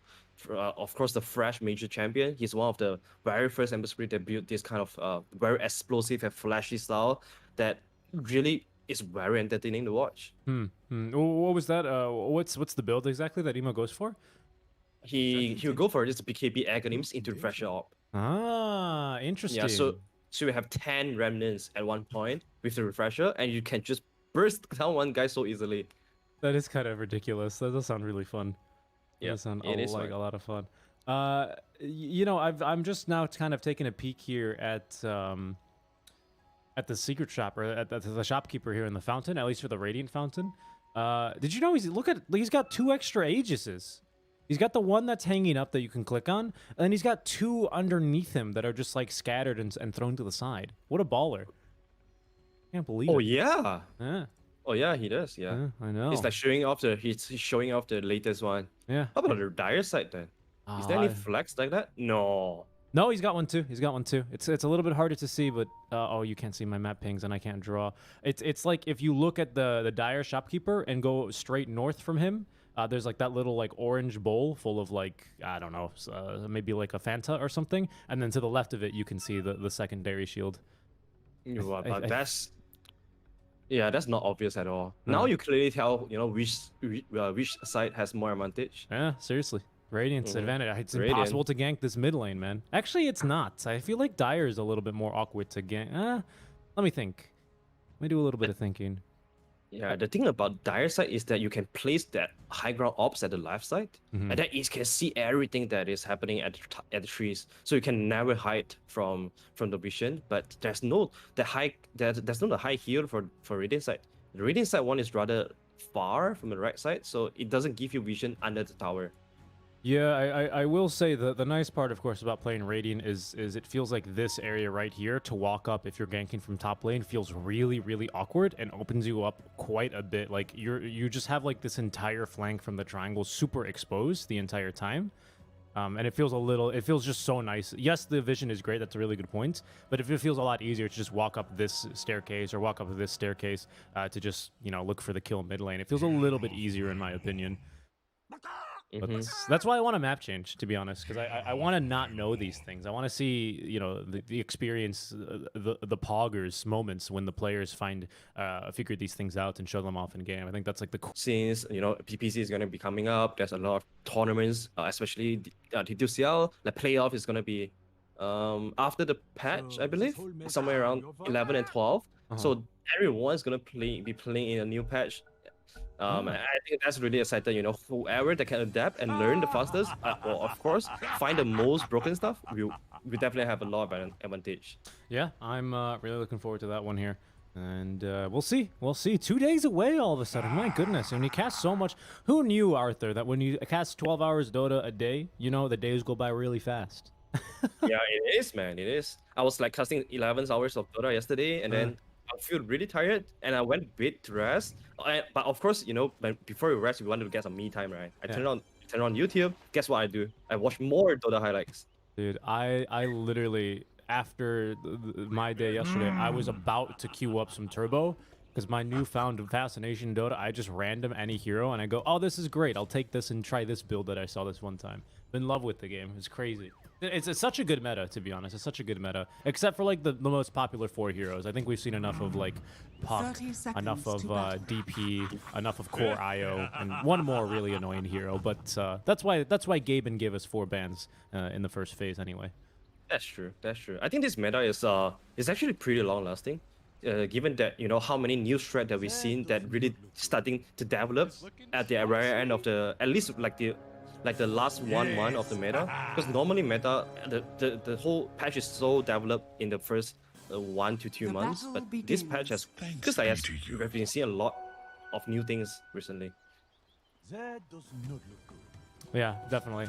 It's a lot of new stuff, a lot of ingenuity. I think seeing Core IO back, I think, was one of the biggest surprises to me personally of this patch. I really didn't think it would be as strong, and I'm not really sure who really started playing the Core IO, but the player I saw abusing it all the time was Krelax on PuckChamp, who's going to upper division for next season, and in no small part thanks to that Core IO. It was really big. Like, these guys would just pick it all the time first phase.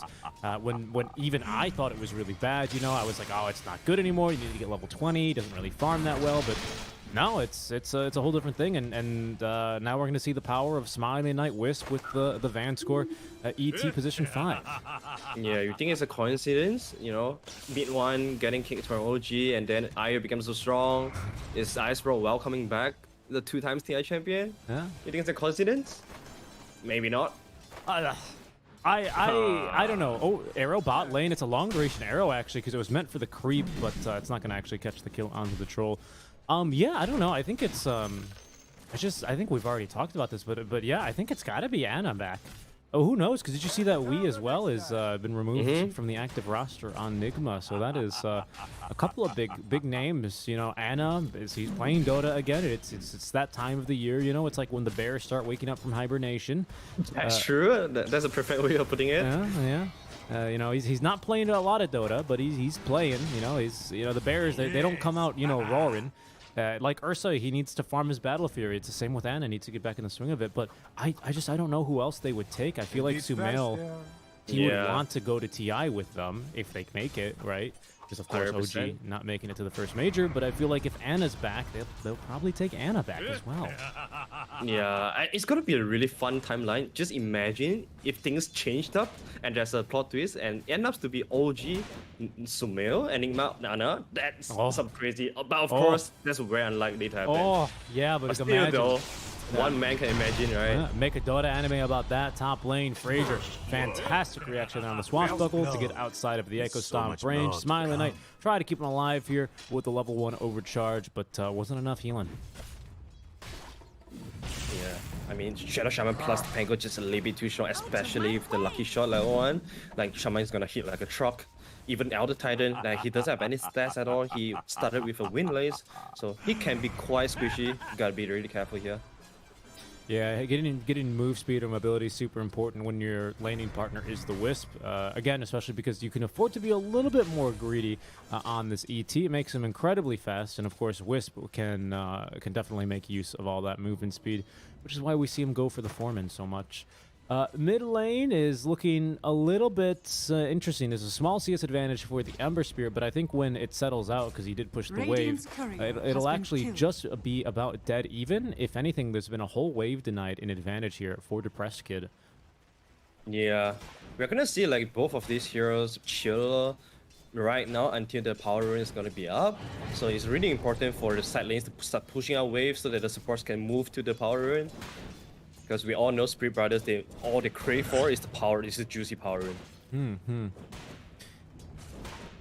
Seems like we are already seeing Mirana moving to the mid lane as well as the Shadow Shaman. And one thing about Radiant side is that whenever your post before they pick up the bounty, before they go to the power rune, they can always stack one camp.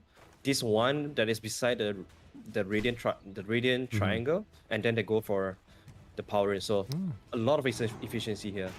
Rune will spawn bottom. It'll be picked up by XN. The two-man skewer onto the high ground. The double Arteezy, but Seiyu's going to leave himself back down. The TP as well. Seiyu's going to land an arrow as well. Decent duration, and Toha is going to die. Oh, he's going to live. He got the bottle sip. Yep, very nicely done by an Ember Spirit. he also had the salve for him to keep himself alive, so probably won't be dying there. But still, good job by Amber Spirit, just taking care of his support. You know, this is the support love that you need to give. Yeah, it is. Sometimes you should give your supports a sip of the bottle. Okay, top lane near the bounty rune spawn. The spirits, though, they've cleaned up in exchange as Vanscore is going to drop first. Smiling Knight will get the second kill as well on the Soul Eater, so 2 kills early on for the Wisp. That's going to get him super close very quickly already to the helm of the Dominator. He's having a pretty decent time. 6 denies, only 17 CS. But right now, they've mostly been focusing on just fighting in this top lane. Basically, 3 deaths of the 4 in the game have been up there. Yeah, I like how he went for the Helm of Iron Will first, just to give him the extra 5 armor and 5 HP regen. Not only make himself tanky, but also make the IT a little bit tanky as well. Not because normally you will see the IO maybe go for a Soul Ring before the Helm of Dawn, but going for the Iron Will first is definitely the play here. So very well done by Spawning Leg. He's also level 5 right now, as you can see. Vanscore giving him the solo XP. So he's really he's a strong ball now. Yeah, he is level 3 in the spirits already. Arrow mid lane is going to be for the wagon to make sure that they neutralize the push already. And then Mirana's going to head back down bottom.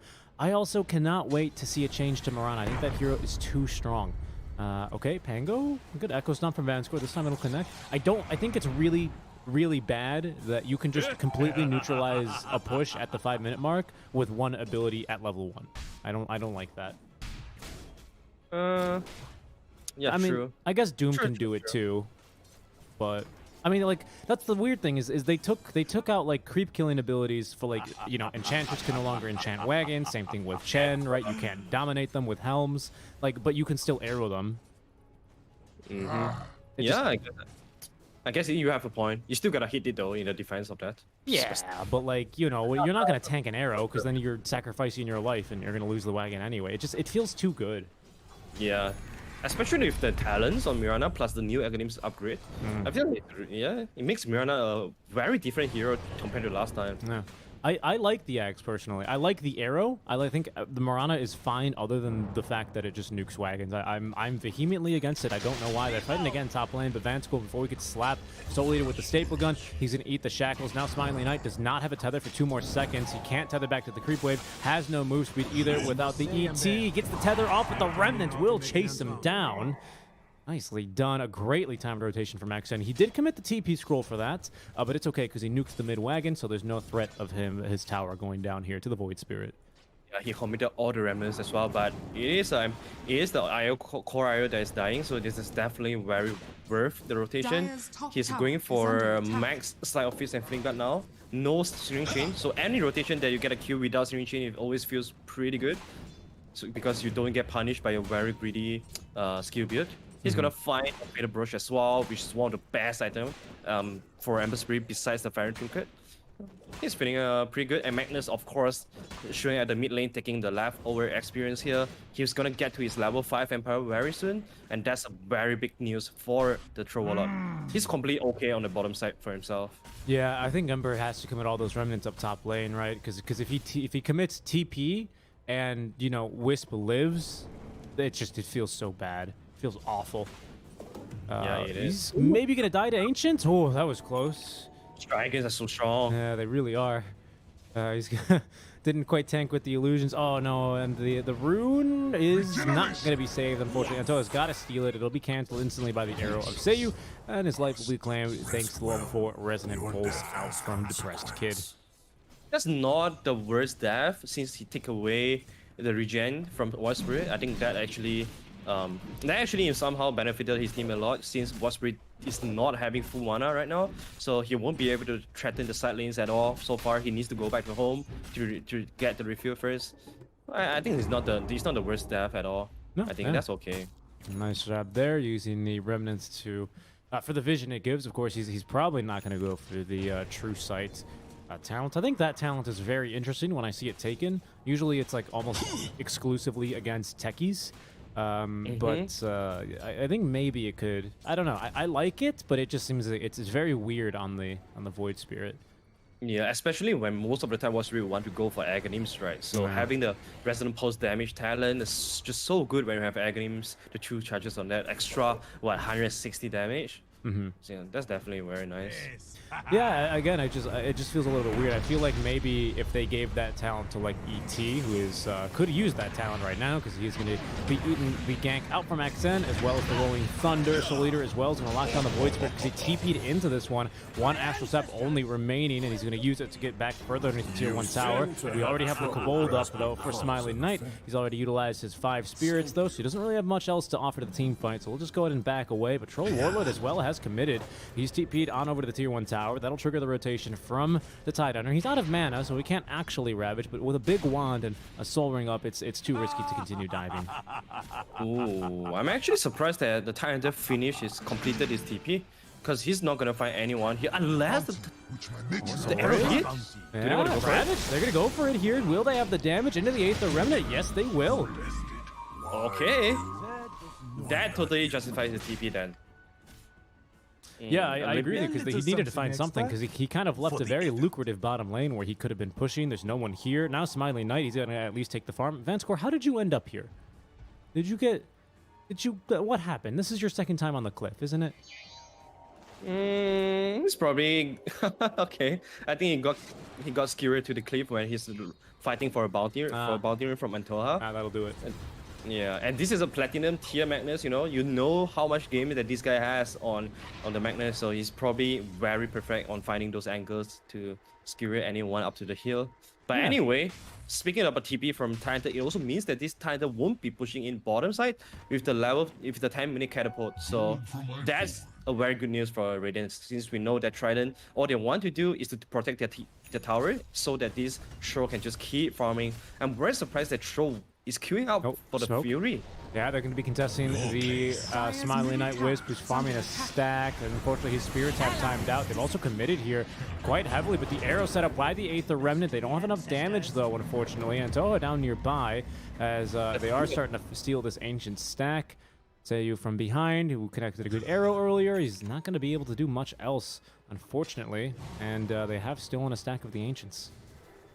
Yeah, being able to take away the stack is the biggest skill for them. Unfortunately for Empire, they weren't protecting the IO when he's taking the jungle stack, and this is very important right now. Like, we see a lot of strong teams, they always send someone there in the triangle to block the smoke when their carries are farming the triangle stacks. This should be something that's going to happen on Trident as well. But yeah, I was talking about the itemization of Troll a lot. I thought he would want to go for the Maelstrom so that he's not so greedy on the itemization, but still he want to go for the greedy route here. Fighting the river as they are going to make the jump, trying to catch Frazier with the haste rune. He is too fast, too furious. Like I said, has the point in the Searing Chains, but they do have Vanscore nearby to put the Ember Spirit to sleep. It's not going to save the Void Spirit though, as he will still go down. Remnants all the way over. Smiling Knight joining the fun now. There's no Flame Guard. Last auto attack from him will get the kill. Rolling Thunder though. Frazier is not in a great spot here, unfortunately. He's going to have to go down to the low ground, back up into the enemy triangle, swashbuckle to get back again to the low ground, but the third leap charge committed for Seiyu, and they do not have the damage. Yeah, Mirana did not have the mana to Starstorm. I think he had 5 Major 1 charges though.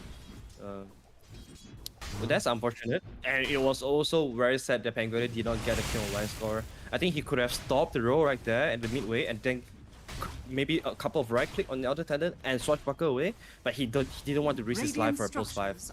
That was okay as well, because he's a post 3, he definitely won't want to die to a post 5. Dire's top tower That wouldn't be amazing for him here. We have the Serpent Wars ready to go again, but honestly with the Troll Warlord here, he's going to push in no time flat. He has gone for the full boots into the Wraith Band, so he's just one component away now from the Battle Fury. As Tidehunter is going to make his way up top lane. That'll get him to go back, and actually they might just kill him here. Yeah, they're going to commit the Serpent Wards. A great thing to hold down the Tidehunter, because he can just purge off most things. He's going to get a big Ravage though onto 4, but no immediate follow-up here. Frazier's now going to show up top lane as well. So there's a good Echo Stomp here. Petushara is going to live. There's no detection here for the Moonlight Shadow. Vanscore as well is going to be able to outrun them, and Frazier's committed the Rolling Thunder, and he's not gotten anything out of it. At least they will be able to finally get this tier 1 tower. Petushara in a bit of an awkward spot. Will scout Frazier, not enough damage with the Anchor Smash at level 4, and he's going to be able to TP on away. Yeah, That's the first Moonlight Shadow effect. Most of the time, teams are not prepared for it, but after this, they should bring some. They should bring some dust with them because you don't want to give away such a big kill when you have committed 2 ultimates. That also means that Empire will be able to finally take down this mid tier 1 tower. So they got to be really careful. Troll especially need to be careful. The Yule Scepter into the arrow. Beautiful setup. They even calculated the walk distance perfectly there. Soul Eater can't do much here to save his allies. Smiling Knight just one component away from the axe. We'll get a little bit closer now after the kill onto Soul Eater. And he's going to be able to he's going to be even able to keep the Kobold Foreman alive. Presky is looking for more. He has the Yule Scepter. He wants more. There's no ultimate from Pearl though. ED Rune is here. Antoa's got to tank it for his boss man. That's going to allow him, actually, Munkushi, to just force away the Void Spirit, who's going to Astral Step on over, refill the bottle, and be pretty happy with what he got out of that. The kill onto the Ember is fantastic. He's now, I would say, officially having a pretty bad time. Yeah. Very good job from Antoha though. That's the ultimate post 5 there. Dying for the rune. Just using his body to block the arrow as well, using the body to protect Troll from Triangle 2. So he's doing everything that he could right now. Once again, very cool. Morana can just arrow the wagons and insta-kill them, and there it is. There's like, well, I guess we have Serpent Wards to push. Maybe a free kill onto the Tidehunter would do it. There's no Ravage for 30 seconds this time. He should be able to dispel off those shackles in no time flat. They've caught the Ember Spirit again into now the Earth Splitter. Good damage on the XN, but a big blink from Frazier. It's not long enough, though, on that Rolling Thunder, so unfortunately the impact is not really there. He's going to die for that one. No follow-up was at the ready, and now they're getting chased down. Aether Remnant trying to catch out Soul Eater. He's going to commit the Astral Step. We have the Flame Guard out, so we'll be able to tank a lot of these spirits. Now the Serpent Ward's placed down. Soul Eater out of mana, out of life. He will drop. Vanscore, though, is getting gone on by XN in the meantime. This Troll is still fighting. Ravage, though, onto Petushara. He's going to stay alive. Another Moonlight Shadow, but Troll is still chasing him. Connects actually on the axes. He's heard the sound cue, but he doesn't have detection. And oh no, he gives up the chase just before. Depressed Kid as well is going to find XN, who was kited a bit out, trying to go for a couple of these kills, and that's the second time that they've escaped thanks to Moonlight Shadow. Yeah, they really need to bring in the detection, man. But that was a really good. Be careful. They're trying to be efficient. They just relocated the Tidehunter back out. They're coming back in though because they're going to be fighting this one. Void Spirit in a lot of trouble. Doesn't have the ulti. He's just going to die. A stick charge at least keeps him alive for a bit longer. But the spirits are coming tanked by Soul Eater, but it's still not enough. Depressed Kid with another big kill, and now Frazier rolling around using the ulti, but he's just going to have to use this one to run away. Oh, but they've caught now the Shaman yet again. Gushed on, spit on by Petushara as he returns with a full pipe of insights, and they just run him over yet again. Yeah, they're really like utilizing their 5-man so strong right now. Okay.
Welcome back to our second match of the day here for the Dota 2 Champions League. Everyone, Euronix Gaming taking on Level Up. Now, we brought you in right on time here because the draft is going to be moving at a breakneck pace, guaranteed, because Euronix have a Level 2 draft penalty applied. Leon Arthur, Dota, at my side here, virtually. What do you think so far of our draft? I'm liking the Alchemist pick a lot. It seems like we have been seeing a lot of Alchemist first pick, a lot of some Timbersaw IO as well. But I like the Rubik plus Alchemist because not only that Rubik is just a very good partner for the Alch. He has amazing wave clear, and if they are running a Alchemist post tree, Rubik is a very fantastic lane partner as well. It's just really hard to trade here into an Alchemist if they're laning together. And for Euronix side, this is going to be spicy for them because they only have 20 seconds on their reserve time. So like you say, off screen, first phase is not going to be a problem, but the trouble really comes in when you approach the later phase of the game. But I like this Wasp and Clover as well, like two heroes that can easily jump to the back line, especially against the Rubik. Yeah, Clover is good. Yep. I will say that the reason I ask you if you have ever played chess before is normally when you play like pretty standard 30-minute games, usually if the game is not over by the mid game and it actually starts going into the end game, a lot of sometimes you have to play the clock, right? And that's maybe what Level Up are doing here. It's a little bit hard to tell because usually teams they won't even take reserve time until the second banning phase. So far, neither team has taken any reserve time, because obviously if Level Up, if they take their full 2 minutes and 10 seconds of reserve time, Euronix get to think on their time, right? And that's a really big problem. Yes, they still have to react on their own time. But a lot of the times in like chess, you see people making like very, very fast moves when their opponents are a little bit lower on time in instances like this. It doesn't really look like Level Up are going to be pushing for it too hard, but I've seen some very, very fast drafts before using this kind of ideology. Yeah, I mean, I have no idea what you talk about because I don't play chess and I don't watch Queen's Gambit, so probably will want to check that out. So, sometimes we can put this analogy into our games. But yeah, 20 seconds. I gotta admit, man, this is my first time casting a game that any team has received a death penalty, and 20 seconds on the reserve time it sounds really crazy. Yeah, I don't know if I've ever seen a level 2 draft penalty, to be honest with you. I've seen, sorry, this is level 3. Level 1 is only 10 seconds, level 2 is 70, and level 3, I believe, is basically everything but 20 seconds. I don't know, 110 seconds, I believe. So it's major. It's very major here, and unfortunately, Level Up... 10 seconds remaining. They have they reveal nothing with this fifth pick, right? The maiden position 5 doesn't really tell you if Alka's going to safe lane or he's going to off lane. So now this is really where the pressure is going to start to mount up for Euronix, and they just need to pick. They just need to pick. So they're going to go with the Wyvern. I don't really see why the Wyvern is too strong yet. I like it versus Alk. It's always nice to have versus these heroes that get early BKBs because you can just throw Winter's Curse on them and burn half of the duration. It's also nice versus these raid boss type heroes like an Alchemist, like a Spectre, because if you can just take them out of the fight for a while and just deal with everyone else, that's always super valuable. But that's really the only benefit I see of the Wyvern so far. Yeah, because normally we think that Wyvern is a rather slow hero because he really relies on his level 6 and whatnot. I'm really liking Rubik's and CM into the Alchemist though, because no matter where the Alchemist is going, be it off lane or safe lane, they have really, really good lane with either one of the support, because they can always do a lot of AoE spells, and also with the acid spray, it's really hard to trade into the Alchemist. Now they have Razor. That's gonna be such a strong side lane presence, but you can't tell who is going through which lane so far from level from level up side. So that's a very good flexibility coming out from them. And Euronix, they have to when they don't have reserve time, this is where you need to pull out all your comfort picks and maybe just focus on all the comfort picks that you can think of right now. And I think Winter Wyvern might be one of the comforts. Yeah, I think that would make sense. I think we saw Wyvern out from Euronix earlier on our first day. They're going to hit him with the Weaver, so physical armor to try and shoot through this Alchemist. Very fast, is super susceptible to Razor. Razor, in theory, counters a hero like a Weaver, heavily based on the right clicks, but then you factor in that mobility, and Weaver does have a bit of an advantage earlier on in the game. Later, if this Razor especially is safe lane, we've seen them go for Boots of Travel, Sanj and Kaya, and and they just move at 550 permanently, that might be a little bit of a problem for the Weaver. But again, that depends on where this Alchemist is going to be laning. We don't have like a great Alch Ags giver though, so I'm feeling like, because we already see three of the 4 teammates that Alchemist is going to have, I feel like it is going to be a safe lane Alch. Yeah, it feels like it could still be a mid lane Alch.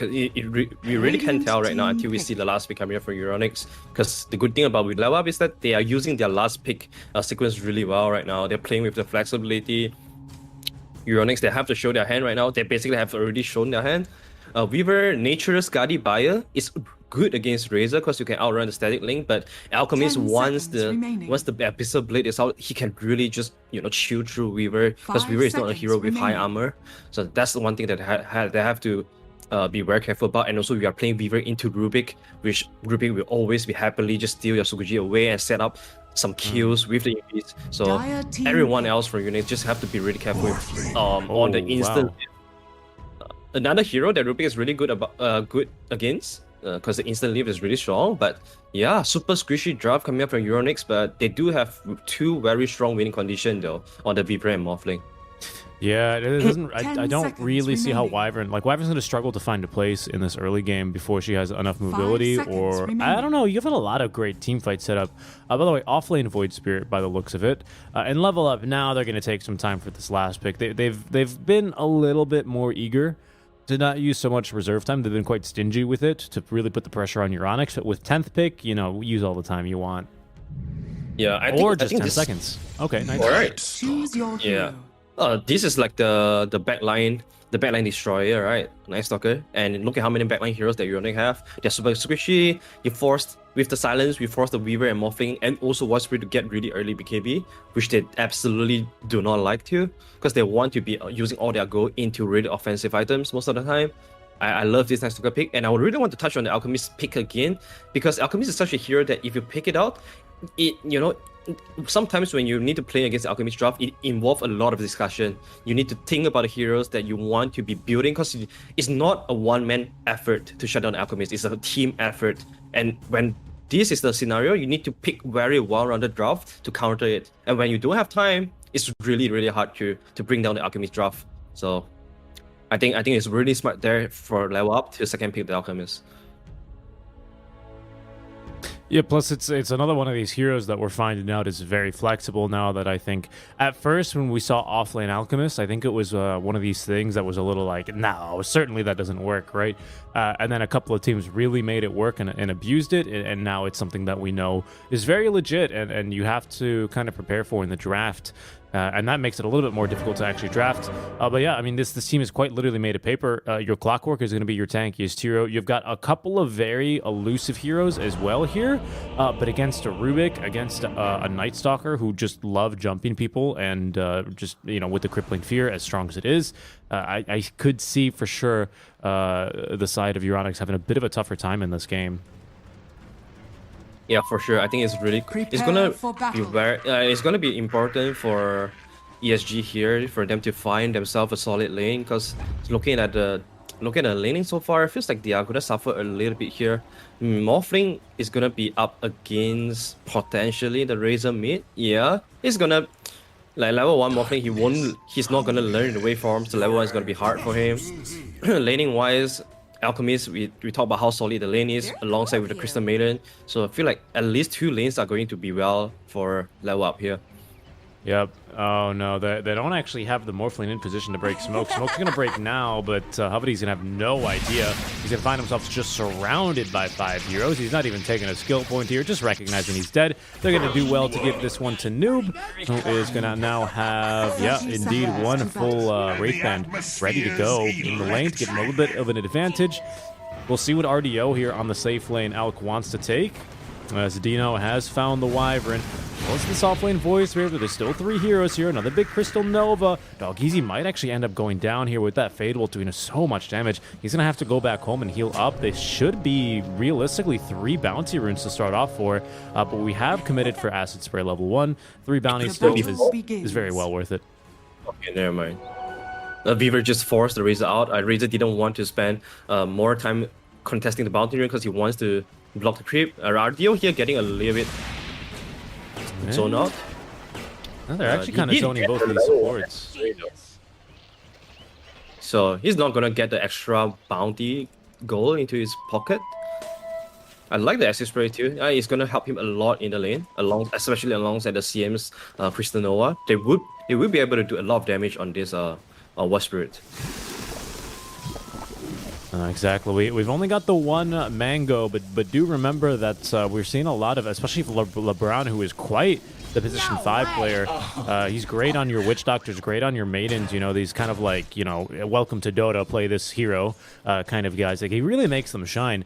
Likes to go for the Ring of Bacillus early on, in addition to the second point of Frostplate. So just likes to be super aggressive here on the maiden. It's really fun to watch. So that's going to be necessary when you have a hero as weak as the Alchemist in the early levels. So I'm really looking forward to what they can make work here. Yeah, I like the Basilisk a lot because you want to be constantly spamming your spells here on this lane. The Acid Spray plus Crystal Noir, if they're able to keep the mana up, it's really hard for both the Elder Spirit or Winter Byron to just fight against them. I like this item build a lot from Crystal Maiden. I'm just trying to see here if RDO has ever been playing, if he's played much of the Alchemist carry, because that's not something I'm too sure about. He's, again, probably best known, of course, for his Terrorblade Medusa Arc Warden, the Alchemist. Now that we're on ticket, he's played a bit of Alchemist. He even played it during the DPC, it seems. 18 matches on the Alchemist with a 50% win rate, so he's definitely experiencing the hero, and he's currently experiencing plenty of harass. He's just going to try and TP away. We'll be able to do so safely, but with this Orb of Venom on the Void Spirit, it was wise for him not to run.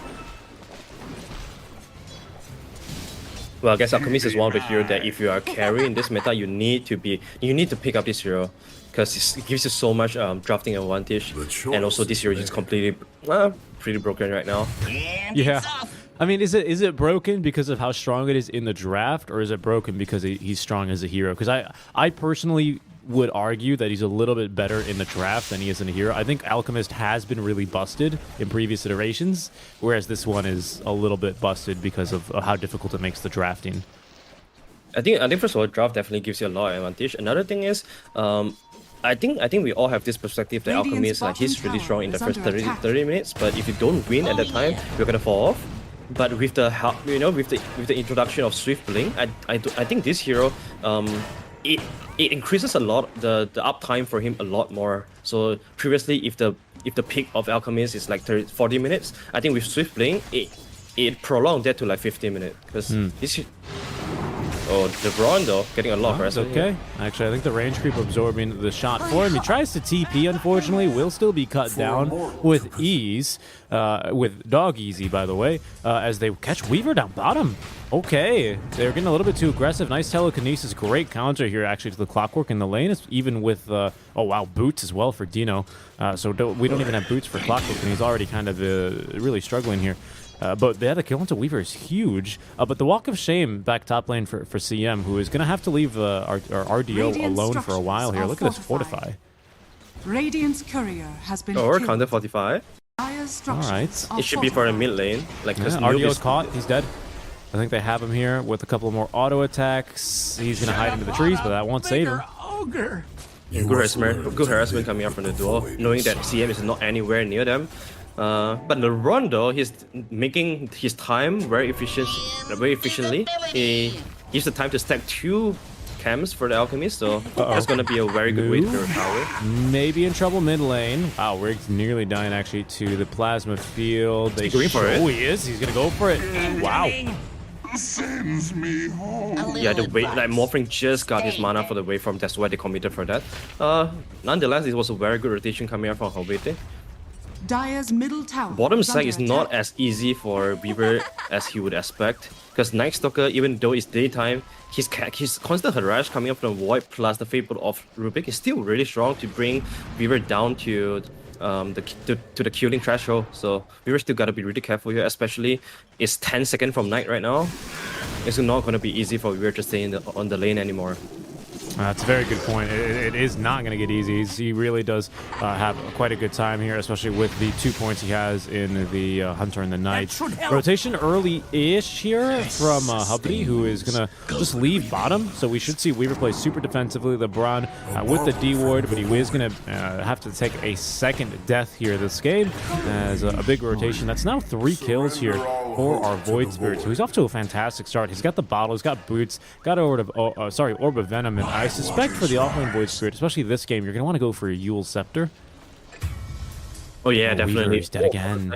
Yeah, we talk about this 5-minute timing against Night Stalker, against Rubik. They just do so much burst damage together. And yeah, I like the Orb of Venom build coming up from Void Spirit. It's not gonna help a lot against Alchemist, but it destroys the Maiden. Maiden is already so slow. You get double slow on him. She's not going anywhere. So I think it's a very good mindset for them to know how to tackle this EM in the lane, because she's definitely the weakest lane. Just looking at the stacks here, not too lucky here for the Alchemist creeps. You're always looking for the Hill Troll Summoners and the Golems. I think Hill Troll Summoners, if you're super efficient, are technically better because you can get 2 spawn skeletons out of them for more gold. But in terms of speed, I think it's a bit better for Mud Golems. So 1 Mud Golems, 1 Hill Troll Summoner. But already, I think a triple stack here in the middle camp and double stacks as well in the Dire Jungle is super nice. And this is something I've spoken about previous, because this is not our first Alchemist of the tournament, but as I recall, it is our first Alchemist on the Dire side, and Dire Jungle is just trivially easy to stack. Yeah, 100%.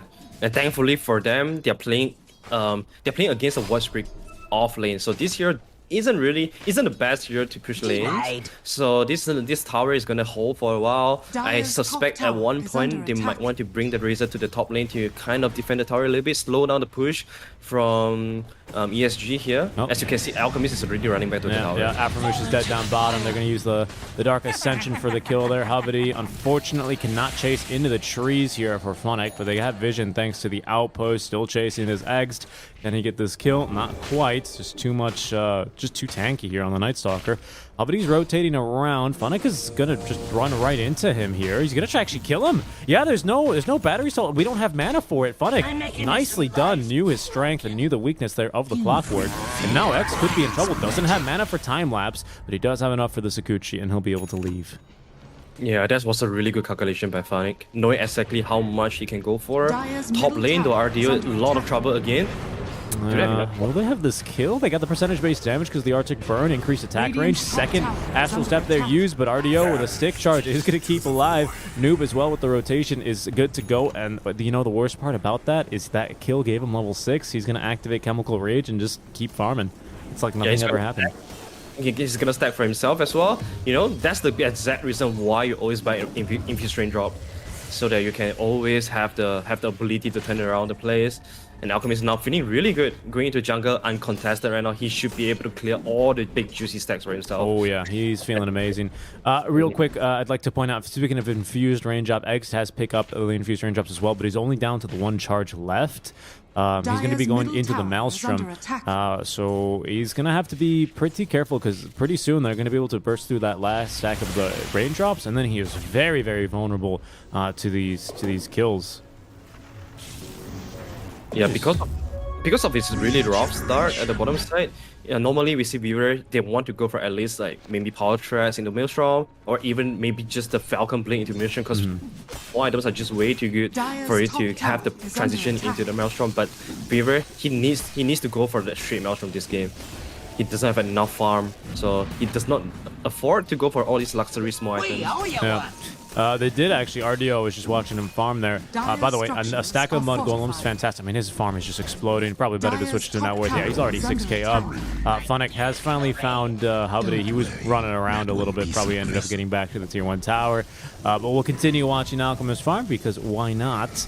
And he's just got so much money already. He's almost got the Fury completed, just needing 1 more component already. Yeah, so much stacks. You just look at LeBron's position when the Alchemist is farming as well. He's always just, just standing at the entrance of the NC, so that anyone who want to come in to scout out the jungle will always be blocked by him. So really good. I think they're just very, very comfortable playing this Alchemist draft. They know what the position is going to be about. They know how to protect the jungle as well. And Alchemist, even though he had a, could go scanning.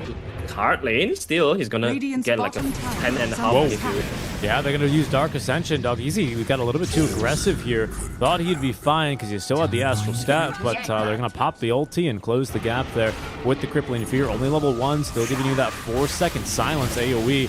Wyvern, unfortunately, is probably not going to live, but just buying a little bit more time here. And right now, 4 to 9. These heroes are just moving around the map. Weaver as well failed to get a kill onto the Rubik, hence the voice lines. He just TPs away right in his face. And now we already have Battle Fury completed for our Alchemist, who just keeps finding these mud golems, man. Yeah, the stack and the return queue on the West Spirit really just makes skyrocket in his farm. You need to give a lot of credit to the CM as well. He was the one that set all these camps up for him. Oh, noob. Sick juke there. Oh, the double juke. Dodged as well the hook shot and the Aether Remnant. They couldn't hit him. He's got these boots of travel. It doesn't even have the point in Storm Surge. He's too fast, and Morphling in the mid lane. Noob gonna TP right on over. Dog Easy doesn't have Aether Remnant, still on cooldown from his failed attempt earlier. They're gonna lock him down. Does not have Astral Steps. The point in Dissimulate here should be enough for him to leave. Off and away he goes, but they're not finding anything right now. Euronics, they push top, they die. They push mid lane, they get repelled. It's not going real well here. Yeah, and look at DNZ at the bottom side. He's just using this Gucci to constantly pushing out the lane. So he has to always stay here. Otherwise, the lane is gonna get pressure in by just a Rubik. So it's really shutting down his own movement right here. Maybe at one point, DNZ might even get a solo kill on the Weaver, given how low he is. Yeah, he's gonna TP out now. He's got the Maelstrom finished, but again, no boots here. Dino's looking for him. He's not gonna find him though, and just gonna resume cutting waves here yet again. They will get this top tier 1 tower. They have to commit 3 heroes with the wagon to make sure that they actually get the kill, but it is very well worth it. Noob is just returned to farming in the middle lane. Alchemist, you can see, reading the map quite well. RDO, he's leveled up, no pun intended, and he's going to now start farming in the triangle because he actually can with the cleave. Again, more Hill Troll summoners, so thank you very, very much. And he's just so rich right now, already up to 9k, has the full Sange. Yeah, it's funny how LeBron is always playing the bodyguard role with a small body. But yeah, he's definitely bringing a lot of security to the Alchemist. This Alchemist is gonna hit like a track. ESG, they know it as well, but can they do more than pushing this mid-tier 1 tower? Doesn't look like they have anything else to do here. They're gonna run into the triangle of Alchemist though. They're not ready. Under a ward as well, so they're gonna scout this. Wyvern with the Arctic Burn can't go for the D ward. There's going to be Rocket Flare, but they know that this one's probably not going to end up being too successful. They even get the D ward as well in the secret shop. They are currently missing Night Stalker, but they have a TP to tier 2, to the tier 1 actually. He's going to go and commit that now with Darkness Ascension ready to go.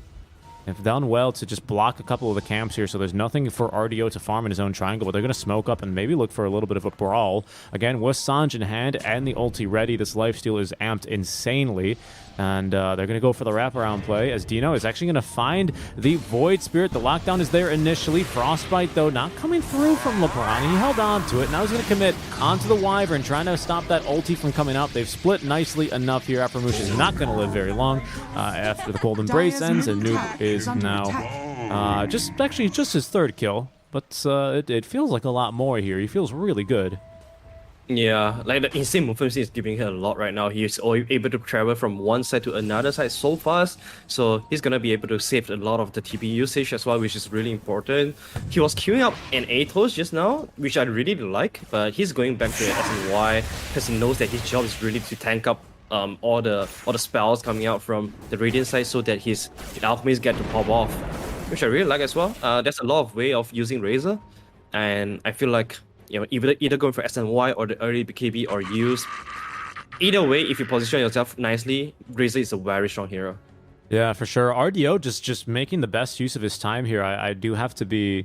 I gotta commend him because you'll realize for the past minute, 13 to 14, and I'm only going over this because it's very boring, but we're paused anyway.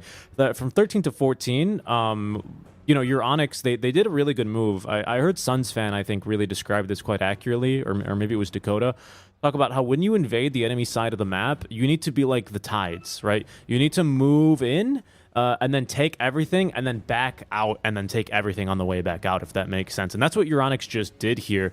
12 to 13 minutes they were in the enemy jungle. 13 minutes they decided, okay, it's time to back off. The tides, the moon is coming, and then they farm their way back out of the jungle. During that entire time, RDO is just elsewhere on the map. He reads it perfectly, and now he's going to farm his way back over here, and I think we're going to see another kind of ebb and flow, because guess what? His triangle is safe yet again, and I think he's itching to get some more stacks going. Yeah, that's a very good point. That's a good point. I think that is how you really want to sweep across the map when you can't find anything. Just take away all the farm that the enemy is gonna be farming, and that's one way to shut down the enemy, right? But I would even like if they brought some sentries to block the camp of Alchemist. I think that would be even more efficient with the sweep in the jungle. But I understand that would put a lot of pressure onto the Clockwork or the Winter Wyvern as well, especially when Wyvern he really wants to get his Spirit Vessel ASAP.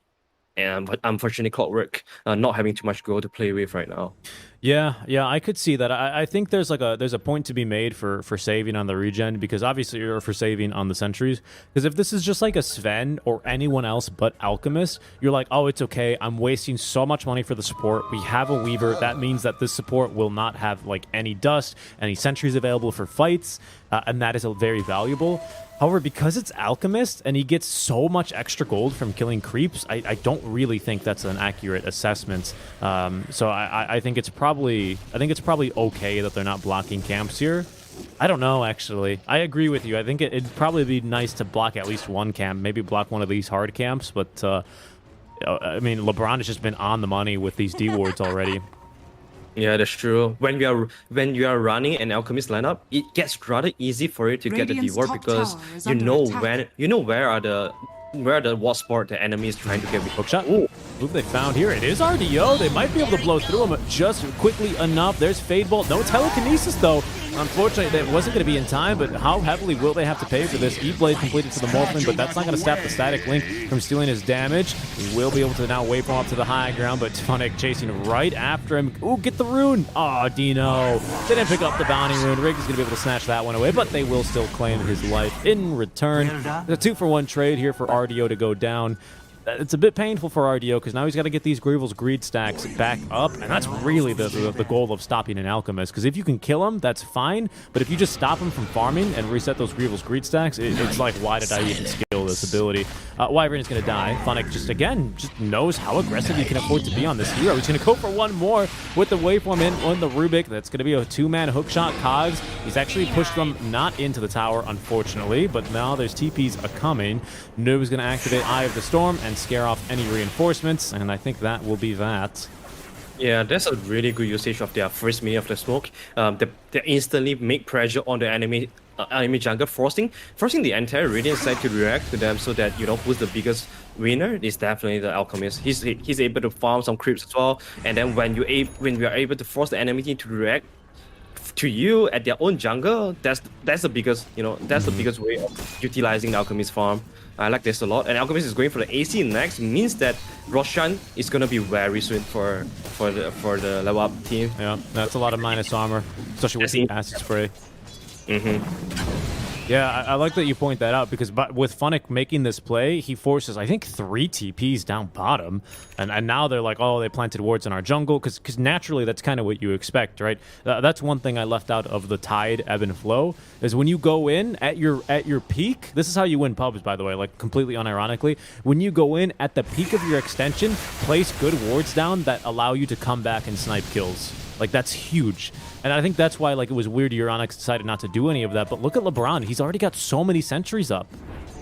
Yeah, that's what we talk about, right? When you're playing Alchemist, it's really easy for you to guess where is the enemy vision, because you know what type of vision they want to get to scout this Alchemist, so it gets rather easy to devour all this.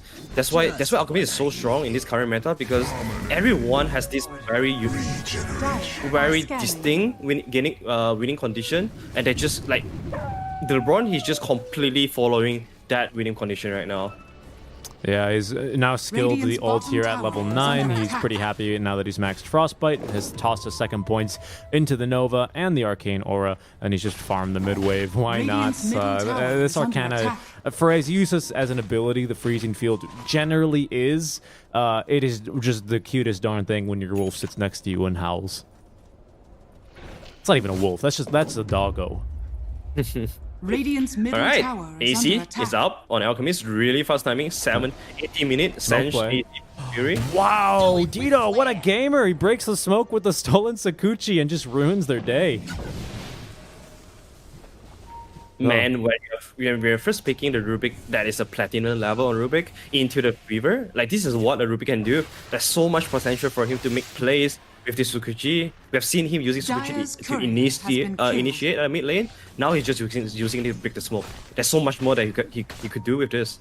Yeah, and he knows. He's just kind of baiting around the Morph lane. I don't think any of these guys really have detection at the ready, because I mean, you're not really expecting Rubik to be able to outrun you, but like you said, into this matchup, it is natural. 19-minute BKB, by the way, already finished up for Funnick, so he's just looking to create as much space, and this is quite literally like the RDO playstyle. Now he's going to go for BKB, so that kind of signals to us that he's going to be willing to join fights relatively soon after this Aegis. Oh my god, Noob is just already moving at 520 move speed here. But this is great, because RDO, if you give him the space, if you give him the time and the farm, he will carry you the game, but he's not ready yet. He needs all 6 slots filled with items. This Weaver needs help. He's going to be killed off. The Winner's Curse will not come in time, and Aframush is going to be killed off immediately after. Dog Easy has both Astral Steps. He's had, I think, Astral Steps stolen. Noob continuing to chase to force out the second Astral Step. He will be able to leave for now, but the Morphline's in trouble. The E-Blade combo not enough to kill Crystal Maiden, who has got one fluffy hat and is quite tanky. Morphline has gone down, and there's Hubby. See you later. Gonna go back into Roche now, just take him down from half HP. We didn't even have to use the BKB there for Funnick, so it's still 10 seconds. And great team fight from Level Up. That was such a hard Roshan contest, knowing that it's still night time. It's the last minute of the night time, so very smart way for Level Up to contest Roshan at this time. Also, they have the Dark Ascension. Once that's popped, they have this insane amount of vision for either the Rubik or CM to just disable everybody, actually. So they just simply run at the enemy, and because of how squishy the Radiant side is, they don't have the item to repel the aggression coming up from the Night Stalker yet. Especially when this is a 10-second BKB didn't even get activated by Funnick there. So it really tells you the difference in team fight right now. And Radiant side, they just need a lot more item right now. Do they have time, though? Unfortunately, they don't have much time to play with right now, because Alchemist is approaching the max capacity already. Oh, okay. We caught Razor. He doesn't have his BKB. He's so fast. He's so fast. Hubby couldn't even get the cogs out in time, and he's going to pay with that one for his life. See you later. Noob only dealing 72 damage. Dog Easy trying for the Maiden. There's going to be the E-Blade combo. Wait for him, but she's still a bit too tanky. That's going to force out the second Astral Step. Now X as well has joined this fight. Maiden is the only one dead. It's a 4v4, but kind of a 5v4, and RDO's even got a DD rune. He's actually caught the Weaver here. Telekinesis in time thanks to the stolen Astral Step. And why not steal time lapse? It's going to be a fun one to use. RDO continuing to fight here. He's got Aegis, might as well. No Chemical Rage for 20 seconds, but he's going to just continue running at his enemies here. Razor's a bit too weak to go on, but now that we've used actually the Dissemblade, he feels a bit more confident. Gonna morph into the Rubik now just to toss him back to the low ground. Stolen time lapse utilized. He's gonna force out a little bit more mobility, and Funnick is coming here using that Dark Ascension rather. Yule Scepter though. That means RDO is gonna have to stun himself up, could not close the gap. They didn't have the vision. Morphling though, silence, max strength, not really in too much danger of dying. As out comes the BKB. He's just gonna run at the Wyvern. He's gonna eat now the hook shot, but he's still gonna get that kill. Might look for more. It's a very long BKB duration here, as they will yeet that unstable concoction on over to the Morphling. There's just no support for him whatsoever. Arthur, he goes down. Yeah, he was trying to. He was actually trying to protect the 2 support, but he didn't expect stun coming out from the Alchemist. And just that damage is insane right now. Noob's just on the high ground. RDO's gonna pop the ulti again. They bought back on the Morphling. They will pick up the kill onto the Razor, who was almost at his BKB. Maybe went a bit too deep there.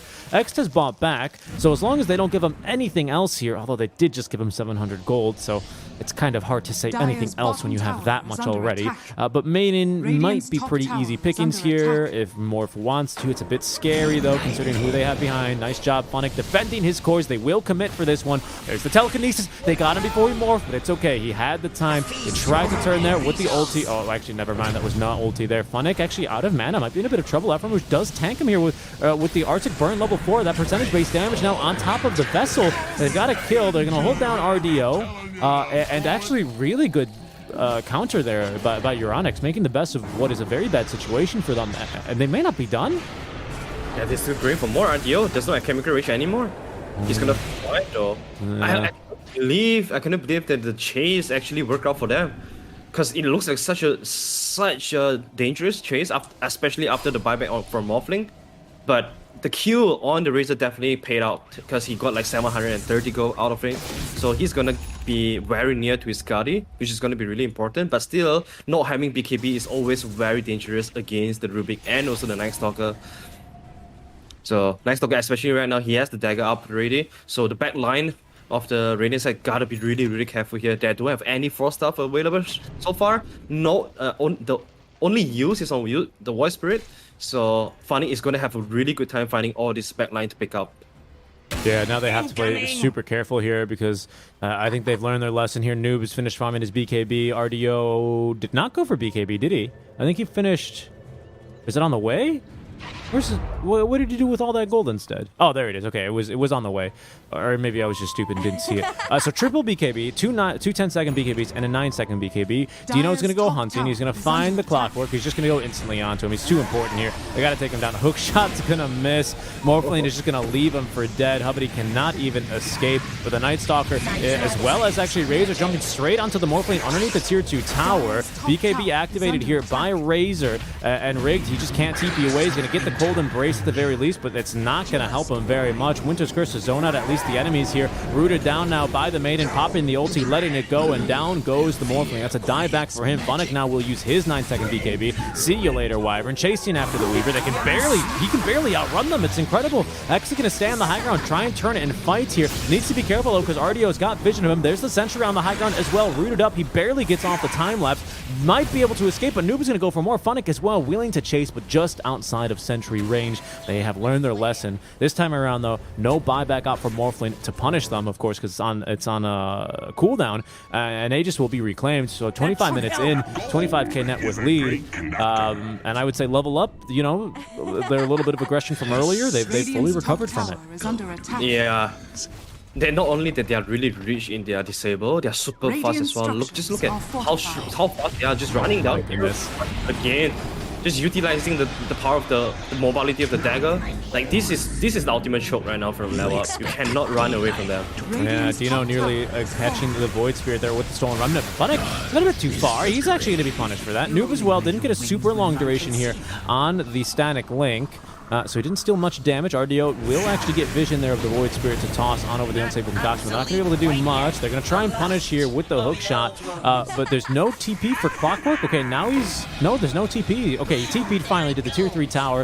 Hook shot is ready to go. Needs to try and find Noob here under vision, but RDO is just going to jump right on it. Pops his BKB now. 10-second charge. Hubbity missing there, unfortunately. BKB activated by Noob just... Excuse me, to be able to run away, but getting the buyback there from the position 4 is kind of worth your 9-second charge, I would say. Yeah, definitely. That was a dieback from Harvey as well. Like he just didn't get to do anything. He got lashed by the sword. The beast. Oh no, Weaver! Dino caught him. Yes, like we were mentioned about this solo killing potential back at the laning phase, and Dino's he make it happen in 26 minutes in the game. And this is the power of Rubik when you give him a good game. Like there's so many good spells to steal. We haven't quite seen the Winter Curse steal yet, but I'm pretty sure that's gonna happen at one point, and that will change the game. Oh no, Morphling now could be in a bit of trouble. They don't have Funnick nearby, but that was only for a second. Here he is now forcing the self E-Blade just a little bit longer. Dog Easy jumping onto Noob. He's got BKB in 10 seconds. There should be now Funnick using the ultimate onto the Wyvern. He goes, will get the kill. Rigged though running down Noob, but he's got such a lot of damage. Stolen Rigged trying his best to chase further, but he's just been kited around in a circle. He will go down. 2 kills for Funnick. That's 4 heroes dead yet again for Euronics, just continuing to fight when they're not at full strength. Yeah, I think this is where they really want to just split up and get some Radiant's farm. top I tower get that is it's under really attack. hard when you're playing into two Radiant blink daggers, structures are but fortified. you know, inviting fights like that is not gonna help at all too, because they're just so lacking in item. They need their BKB up, and the risk of going for Skadi or Morphling is really showing right now. He has no way to get out from the Radiant's 7-second top tower crippling is under fear attack. silence coming out from Night Stalker, especially when Night Stalker is going Radiant's for the top Nullifier tower next. has fallen. Force is not gonna be useful at all. So only thing that can survive through it is BKB. Yep, BKB, and that'll be it. And that is quite the scary prospect here for our Morphling, who is going for the Eye of Skadi instead. An understandable move to make versus an Alchemist, but usually that's the type of item I think I'd like to see when you're like sieging versus an Alchemist, right? When you've got them on the ropes, that's the item you buy to make sure he's not able to cheese you with that extra regen. I don't know if it'll have quite the utility he's looking for here, considering that they really have no problems killing him with his current amount of strength and HP. There's Swift Blink, by the way, for the Alchemist. He might just jump He's right going on in. in. Yeah, there he goes. Swift Blink active. Alchemist goes Burr. He's going to hit some wards real quick for some more money. As Funnick is able to pick up the kill on the Void Spirit. They've got the Morphling as well. Winter's Curse buying a lot of time, but Morphling, he's still static linked. Can't go anywhere either. LeBron holding him down. Waveform down to the low ground, but RDO chasing right after him. They've got the kill. Afromush now is down, and that will be GG called. X was running on over. He was farming bottom. It might even die before he gets the chance to do anything else, but that is game one in favor of Level Up. Yeah, it's just a really classic Alchemist game coming out from Level Up. I think they dropped really strong heroes around the Alchemist. It seems like they have been preparing this drop for forever. They have two really early strong laners to play with the Alchemist, Rubik and also CM. Both of these heroes are really good in stacking camps at the dire side. Not only that, they clear wave pretty well as well. And you have this Night Stalker, one of the best backline destroyer into Winter Warrior, Morphling, and also Void Spirit. It's just that their heroes are perfectly picked around the Alchemist and also counters a lot of heroes from Euronic side. I guess this draft penalty is really coming into the picture. I feel like draft-wise, Level Up really drafted themselves quite nicely in terms of an advantage. Yeah, they looked really, really good here on the side of Level Up. Great job by LeBron. Okay, I haven't looked yet. How many camps do you think he stacked all game? I'll say at least 10. Okay, at least 10. Where is it? All right, good guess. It was 13 for himself. Very good guess. I thought it was honestly a lot more. I feel like every single time I was moving my camera over the jungle for the first 20 minutes of the game, LeBron was just stacking and double stacking camps. Really, really great job for him. That helps immensely to the Alchemist of RDO. And then playing that bodyguard role, like you said, really helps secure the early game. The weakest point for the Alchemist, even like picking an early carry like Weaver, it just wasn't enough. He just had a really, really tough time here. And that'll be game one. Level Up with an early lead in the series. Yeah, looking forward to see more of them. I think they have a really polished and refined draft. Seems like everybody is on the same page, playing towards their winning condition. It's some good Dotas that we are watching right here. For sure. We'll see now what Euronics can string together for their second draft when they do not have that level 3 penalty applied. Who knows if that ended up making a little bit of a difference. We'll see. For game number 2, guys, we're going to be going to a short break, and we'll be back in around 10 minutes for game 2 of today's matches in the Dota 2 Champions League. We'll see you then.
Welcome back, everyone, to the Dota 2 Champions League. Level Up taking a smooth game one away from Euronics Gaming here, as these guys are playing for their lives in the Group A lower bracket round one of one. It's only one lower bracket. Seeker Strike Dota here, and joining me is Leon Arthur. Dota already opening up with the Rubik here yet again for Level Up. Yeah, what isn't broken, don't fix it. What isn't broken? And also Dinos he played so well on the Rubik. Lots of clutch steal and also clutch play. Even at one point solo killing the enemy carry. That was a big pleasure to see. And of course, I'm once again very surprised that the puck is banned out at the second phase, because we've seen so many times puck just get grabbed at the first pick from whoever team that has the first pick. So quite surprised there. And once again, Level Up is going to go for the Razor. Very broken hero right now in the draft, especially because it automatically gives you lane advantage, and it gives you so much flexibility as well. Yeah, I think actually picking the Razor here is super nice, because it's kind of also a block pick. I'm making sure that the Troll is not super hard countered, because Troll, losing control of your hero with that ultimate is very, very easy for Razor to just kind of make you completely useless. I will say, though, the Wisp is still actually in the pool and is a very viable pick still for Euronics, especially because they do like to run the Void Spirit offlane with 8th pick as well. Are you slightly concerned about the possibility of a Wisp here? Oh yeah, definitely. Like from Level Up draft, they don't have any burst damage so far. So I can see how Whips is really good at this 18 pick, keeping everybody alive. Ranger is one hero that is really great against Razor as well, because you can. I think with the ring run you could be able to outrun the static link, but I don't know, man. Like Razor is running at like 550 with boost of travel plus SNY. Yeah, 530, so, 530. Without the Wisp, it's 530. Which, only 530, right? Only 530, yeah. Still pretty fast, so that's. But yeah, I can still see the whips coming in handy for Euronics here, especially when they have the very master whips player on the offlane. I have seen offlane whips taking over the game before, so I'm not skeptical about that. Dire team pick. We'll see. Okay, there's a little bit of burst damage. It pairs nicely with the Troll Warlord as well. Kind of, it's not as strong as like a Lich Jug or a Grimstroke Jug, but I'd say it's super, super nice to have for other reasons in the game. There's so much harassment coming out from Troll plus Lich, and you talk about this just now, right? LeBron, he really likes to play this Welcome to Dota kind of hero, but he plays this so well because his basic of playing pulse fight is really at the top tier, I believe. Especially with the warding as well, and how to protect his core too. I think Troll in this case is very similar to Alchemist, but even stronger in lane. Yeah, I think like there's an art in being good at the Welcome to Dota heroes, right? Like I don't mean any disrespect by it, because it's hard to make them look that good. But people like Fly, I think, is one of the best supports in the world with his positioning, especially in very hectic fights. And sometimes it's you can really shine on one of these simple quote unquote heroes with just excellent positioning. And I think last game, Dino really showed that with the Blink Dagger, able to extend his kill range, getting that solo kill onto Weaver mid lane, for example, threatening down bottom, just making so much plays happen.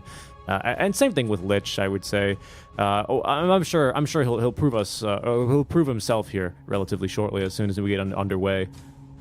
Yeah, I think in anything, the ability to do the simplest thing to the best is always an art. So yeah, I think that really sums that up.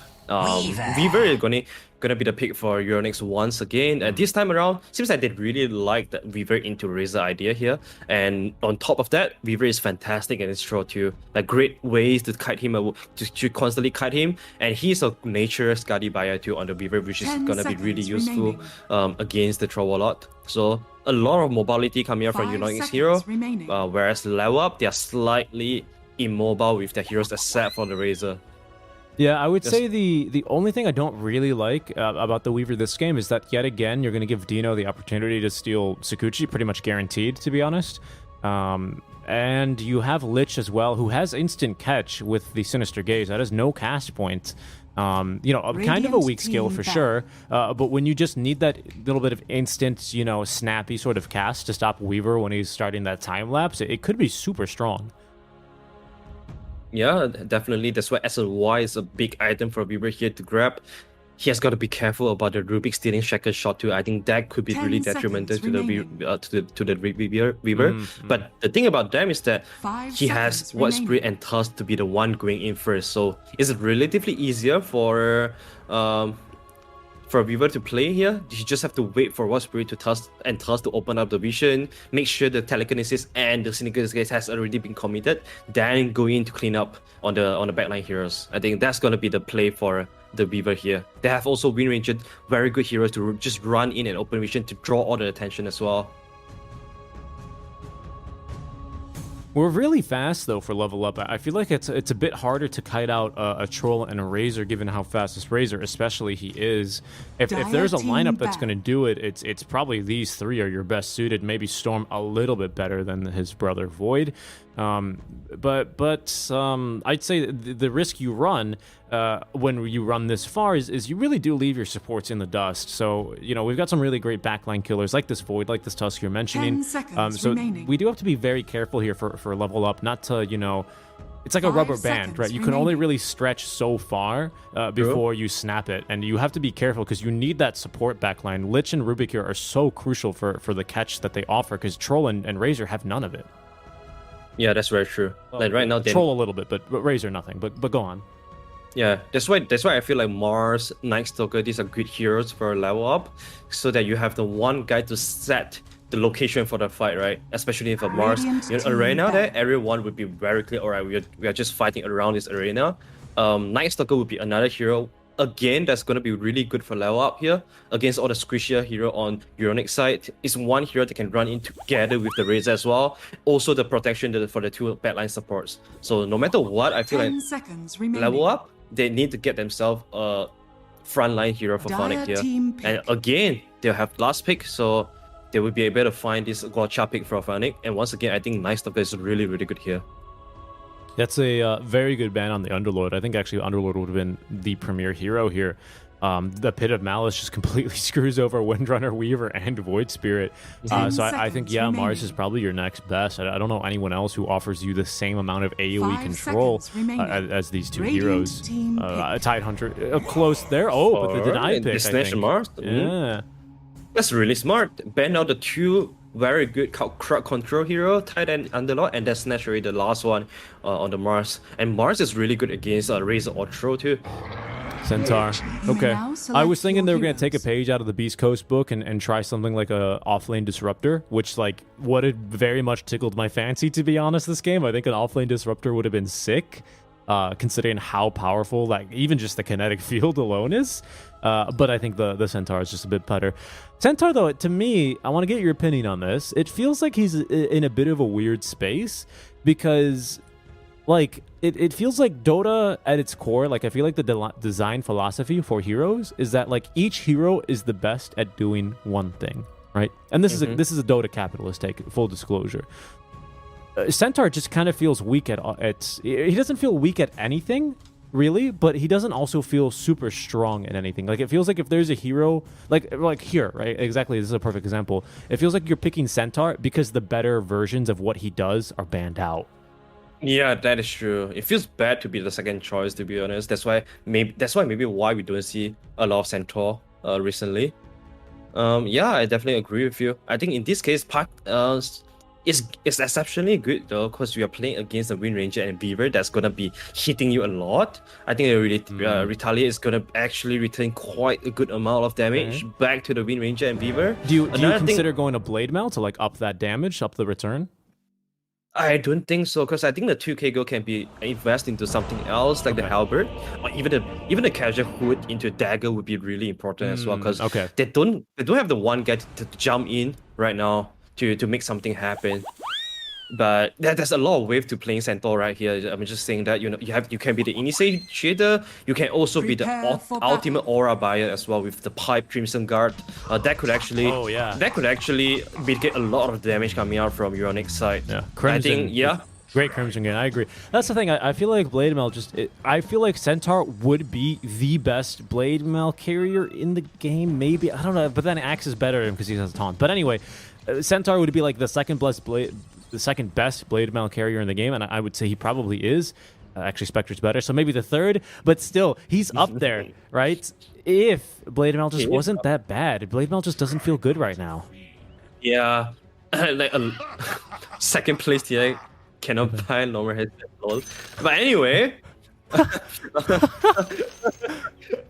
yeah. Anyway, Blade Mail just feels so weird right now because you always expect the damage to be more than it actually is. And more often than not, a lot of people they're just buying Blade Mail just for the farm. I didn't know building mechanism was a ping. Sorry, Oh, yeah? sorry, you were saying yeah, exactly. We use Blade Mail to farm like Ancient on Spectre, right? Like that's what you're referring to. Mm-hmm.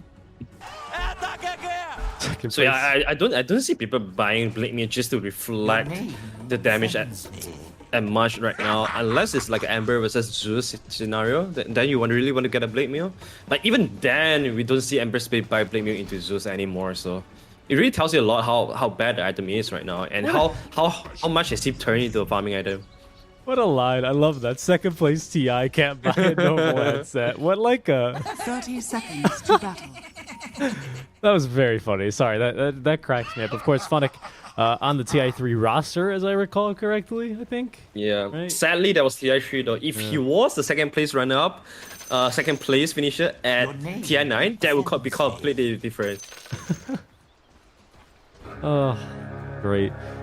You know, back in the earlier pods when we were talking about the what are these things? The Aegises battle in the begins. fountains. I was thinking, you know how you like when you load into the game and someone spends $1,000 on the battle pass, that they have the sunken relic, right? Yeah. I think that if you win TI, I think when you load in the like the Aegis should glow and you should get like a special like that would be sick. Like we need to see that. Yeah, that actually would be sick. Just give more respect to the TI winners, man. Because they don't play on their mains. Make them play on their mains. Give them a reason, you know. Now that Smurfing is True. allegedly banned. True. That would be a very good incentive for players to not play Smurf.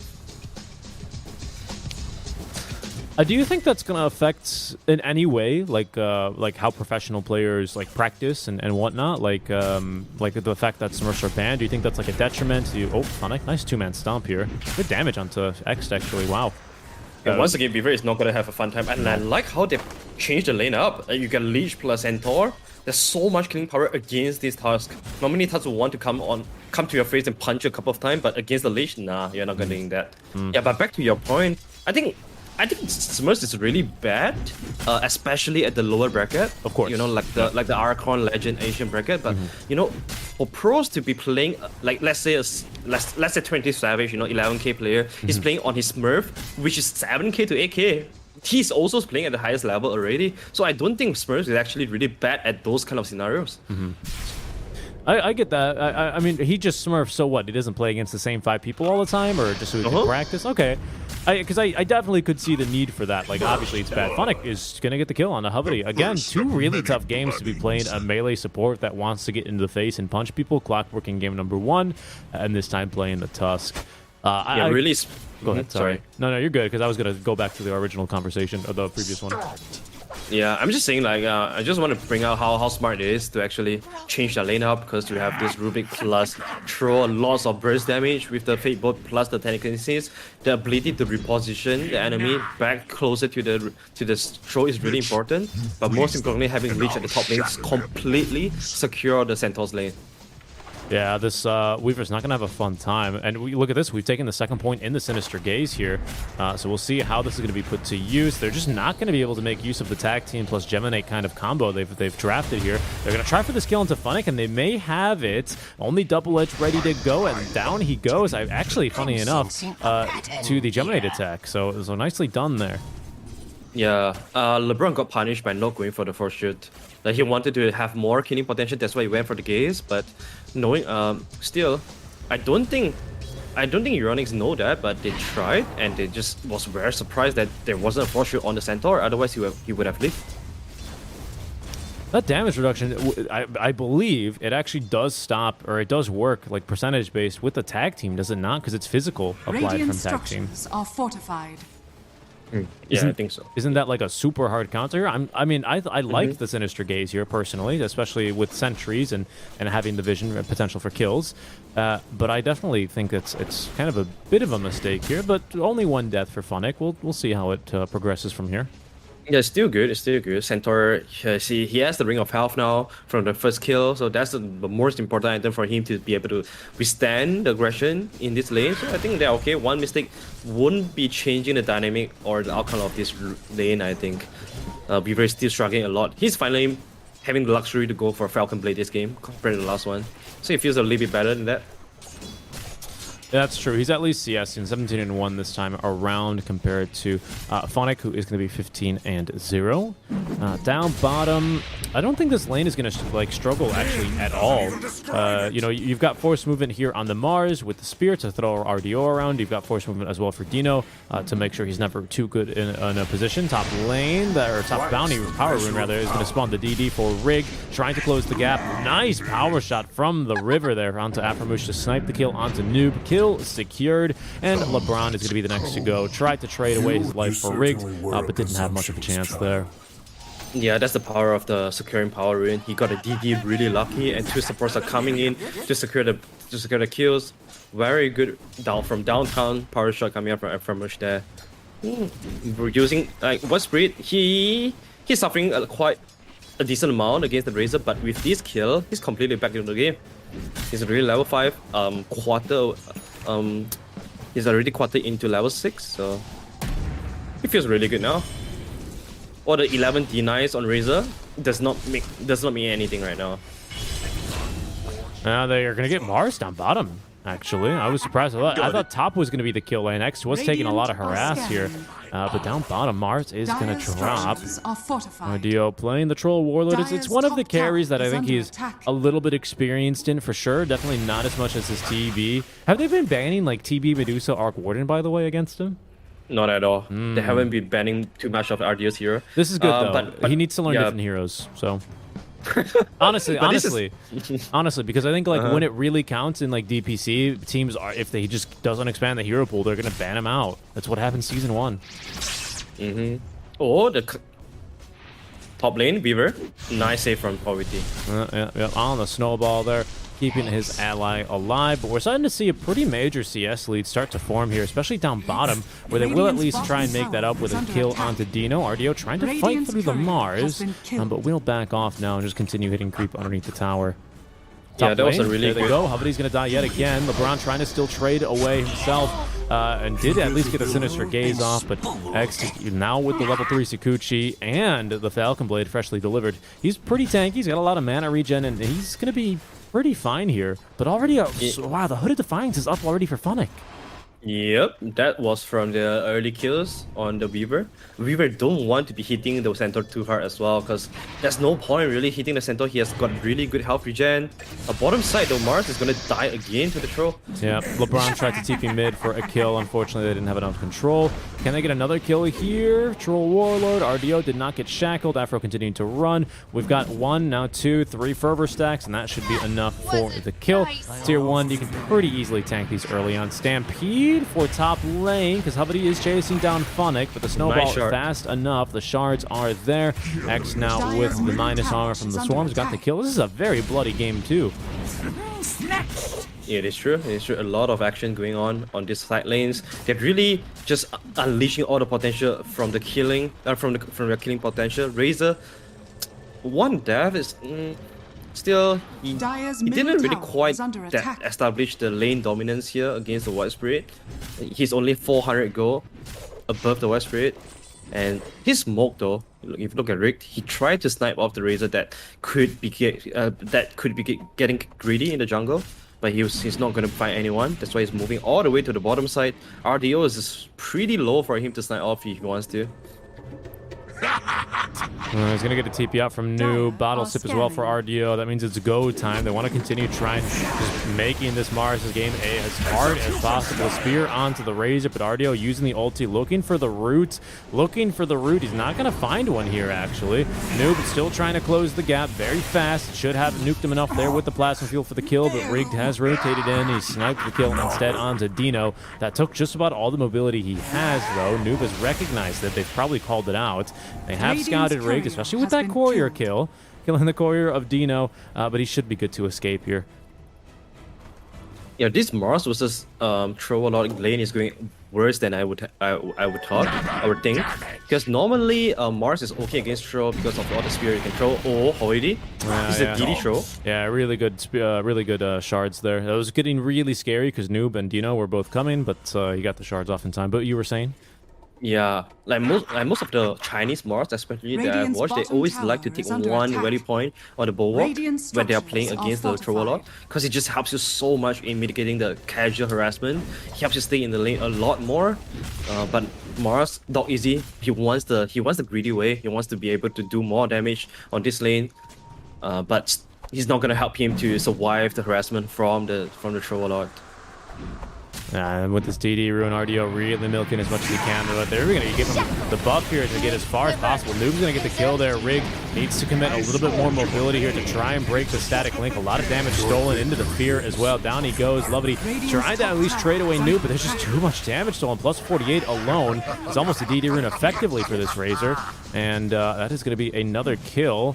Here is now the Mars just trying to at least get a rune, but I think he's going to have to get back. And Level Up don't have too many connection issues. It's the second pause in 2 games for ping-related problems.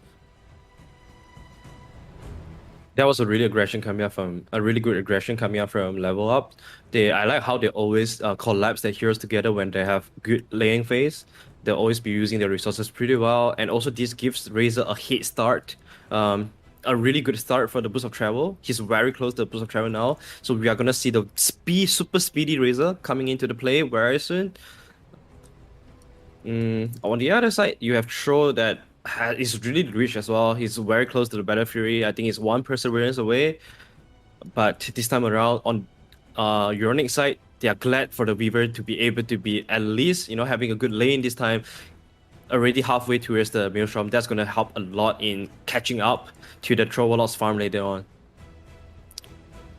You're going to go for boots this time. I feel like when Weaver started getting played again, it was no boots. Weaver was pretty normal, and then we saw a phase where everyone got boots on Weaver, and I think now that people find that Falcon Blade gives you a lot of what you built power treads for, but for a better build-up and a better price, I feel like we're seeing them fall out of favor again.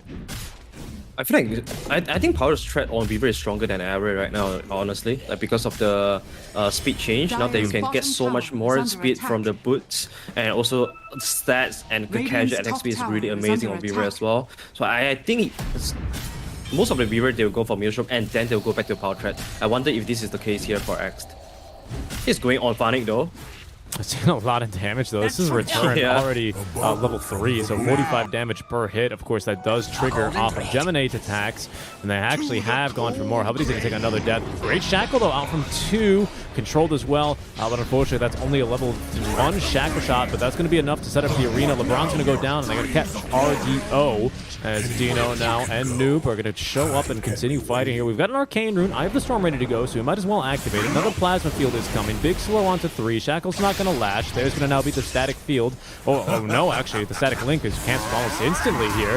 Noob now potentially in a bit of trouble, but they missed the power shot. It's a level 3 power shot, unfortunately, and it's missed for the position 4 Windrunner, and I don't think they could go for the kill here. He's just spamming out these Plasma Fields like crazy.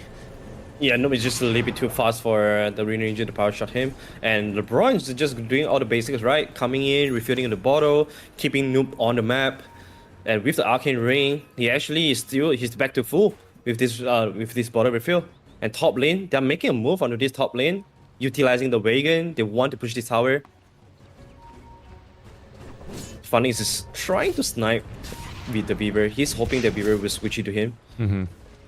It's going to be a bit difficult. There's no Stampede. There's no Blink here yet either. We're going for the Vanguards. I think we're going to see a pretty early Crimson as there's a pick kill onto Afromush.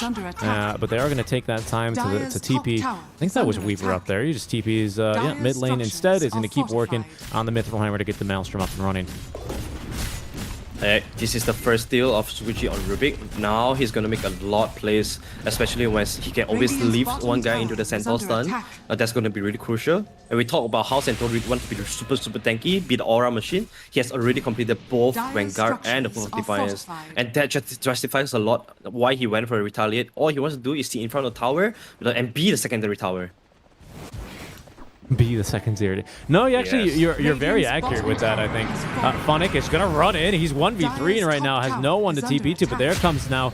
Oh my goodness, the Fortify! They baited out the Walrus Punch, and look at Noob. Rick is just out of there, instantly committing both Astral Steps, but Afromush is going to try and turn. Shackle will not connect, though, and they're just going to settle for another kill onto this Tusk. 0-5 and 5 now. Another kill for Noob as they fortified the range creep he was TPing onto. That was very funny. Dire's top tower is under attack. A really good heads up play by Noobs there. And this is something they really want to care think about all the time when you push off forward. I hold that thought. I think Funnick is dead. He's so tanky with the Vanguard, but they will take him down. He's gone for Van Hood, so very, very tanky boy. But you were saying? Yeah, just something that you need to always be thinking about. Oh, he knows once again. Look wow, where he what a god. him. I did not see that. I did not see that at all. Like, once again, like just using Shukuchi plus Wakeboard. Like, that's some instant... How much damage is it? I guess that's like at least 550 damage from the combo. And Dinos, man, just making a lot of plays. Making the first pick Rubik worth it. Yeah, seriously, again, Rubik's one of these heroes that I feel like if you pick it, it looks really good and you win almost because of the Rubik. But if you pick it and you lose, it feels like you lose because of the Rubik. It feels like one of these very either amazing or very meh heroes. True, that's true. You really only want to prioritize Rubik pick when you have like a fantastic, amazing Rubik player, which in this case, Dinos definitely is. Now they're fighting mid lane as well. Rigged, oh, a big ulti out from the Lich. Look at it go, it's still bouncing. And then not talk about no Witch Doctor here. That Chain Frost doing 300 per hit. My goodness. That is a big ulti. 250, sorry, not 300. Weaver got to be really careful here. I don't think he wants to defend this tower without time lapse. I don't think so either. Tanking the tower. Like, it's the tower versus tower now.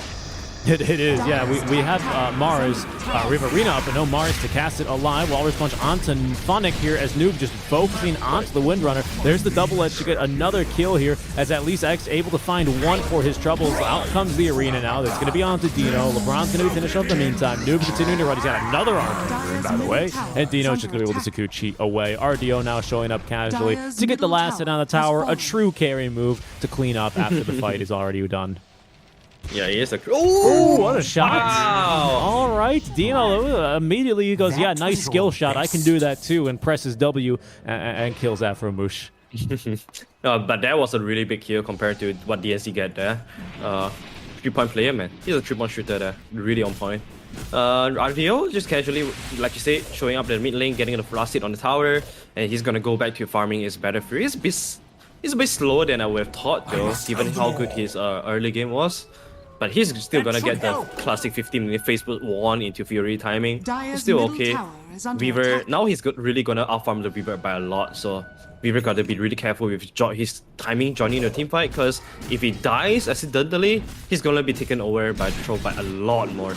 Oh, they might catch another big kill on the Noob here. Yeah, I think he's gone. Wow. Just wasn't expecting them there. TPs to just right outside the tier 2 tower. Very aggressively, they let him come in and they just pick him up. That was a really greedy travels as well. He TP'd so deep into the enemy territory. He was hoping that he's fast enough to get out from the danger after the wave, but it was just nice that Weaver was surviving there. Yeah, I think that's a TP you can get away with making if you like have a Beastmaster type offlaner playing in the enemy jungle. You have wards, yada yada, but it's a different style here with the Centaur. He's going to try for the kill bottom onto Rigged. Unfortunately, he's just a little bit too tanky. At this point, Booster coming in clutch there for the extra HP along with the Ogre Axe. So he will survive that kill attempt. Oh, look at Dino. He's going hunting. Yeah, they've got both sentries here on the high ground. LeBron going to kick it off. He's got Chain Frost here, but a great snowball to just waste that one, it feels like.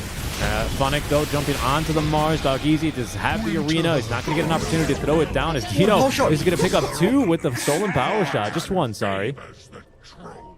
Wow, the power shot doing so much damage. That was a point blank power shot as well.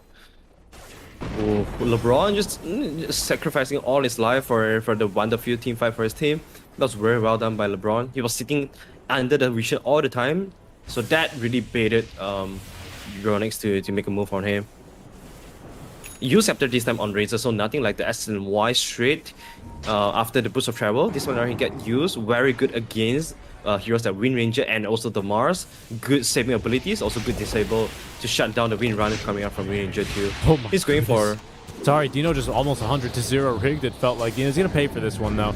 Unfortunately, yeah, he will go down, and just a little bit too aggressive there, unfortunately. Yeah, was it the Fabled plus the power shot? Oh, you know it. Yeah, damn. I feel like really- we're going to have a really strong mid-game spike here. We're really close to X, especially after the kill onto Dino. In fact, we're going to have it. In addition to now closely Kaya and, S and Y for the Weaver. Good Yule Scepter response time, making sure that they can't quite easily kill him. Okay. Did he get kicked? How did he? Oh, he got Yes. kicked into the spear. Yes, he did. That's really weird interaction.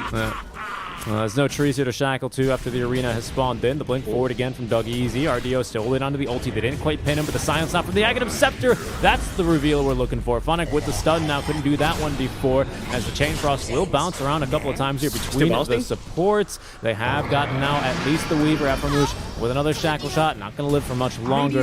Dog Easy will go down here to cap it off. It's a 4 for 2, isn't it? It's not that good. It was a good Axe reveal, though, from the Void. Yeah, I think biggest winner is definitely the Void. He came in, get a clean up on the throw warlord. He hit the biggest winner out of this engagement. But still, they are trading 4 heroes for 2 though. Fortunately for them, the 2 heroes that they took down were the cores, so it's not that bad for them. I like the Bring Ryu coming out from Centaur as well. Unfortunately, he got silenced by the second Resonant Pulse. Otherwise, I think he would have maybe saved the troll. Yeah, that's why it's so nice to have actually the second charge here. I feel like it needs 2 charges for the price of the Aghanim Scepter.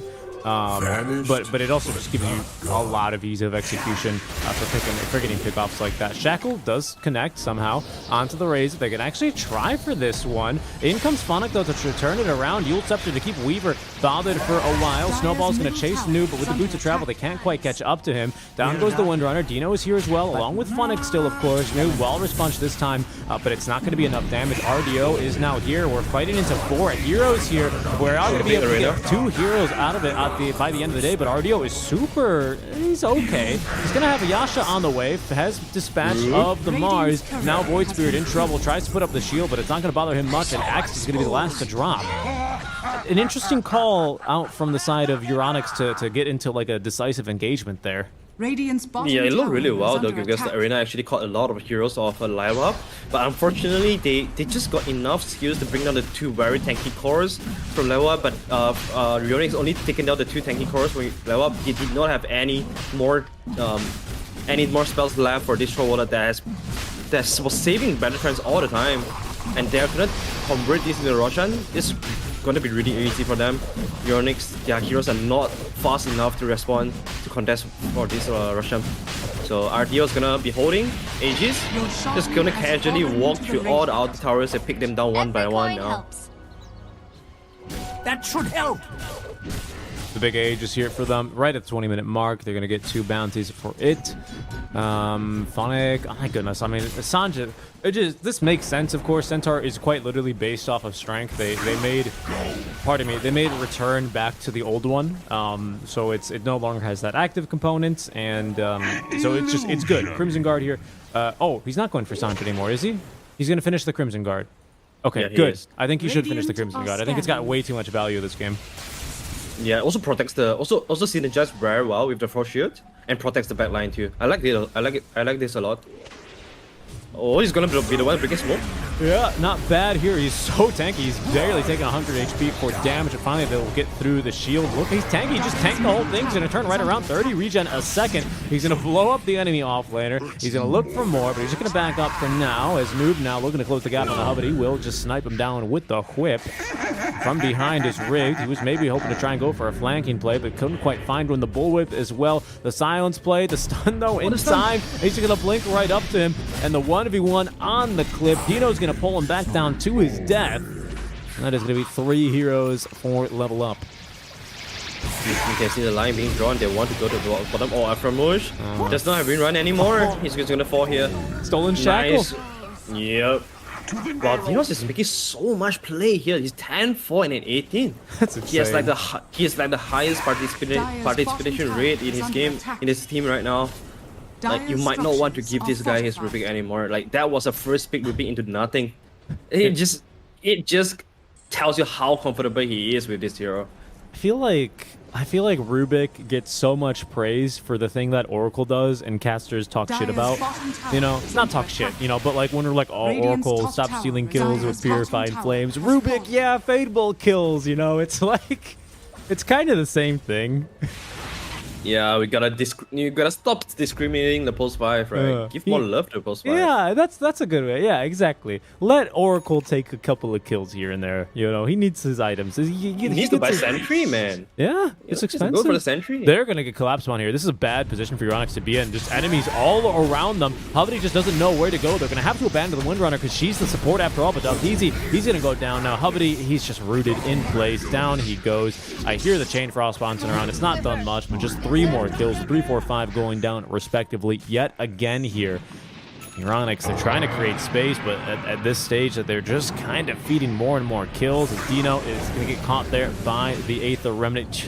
Rigged tries to get up to the cliff. Unfortunately, he will not be able to do so and will be killed off by Noob. 4 heroes dead yet again. Same thing as just about a minute ago. Yeah, this long-range spell coming up from Rubik is just really annoying for Westbridge. And Westbridge is really poor as well because he has committed all his time into team fighting right after the Aghanim, so he actually hasn't had any time to farm whatsoever. That's why he's stuck with the Aghanim for so long already. And if you look at the network chart, Rubik is almost overtaking the Westbridge. And I guess this is why we don't see Westbridge very much anymore. Okay, it's just Hovity going down. I'm curious about this, Arthur. If you could explain this to me. RDO is currently holding on to the Nether Shawl, and he has been for a while. Is it just simply for the magic resist? Yeah, it seems like it. And also spell damage is pretty good for a raiding access and also the 2 raiding access, right? I guess it really don't care about too much of the DPS coming out from Fever, because mostly they're super relying on their magical damage. Let's look at some other neutral items that he has right now. Nothing really good for him, I guess. I think Nether Shawl is like the last resort for him.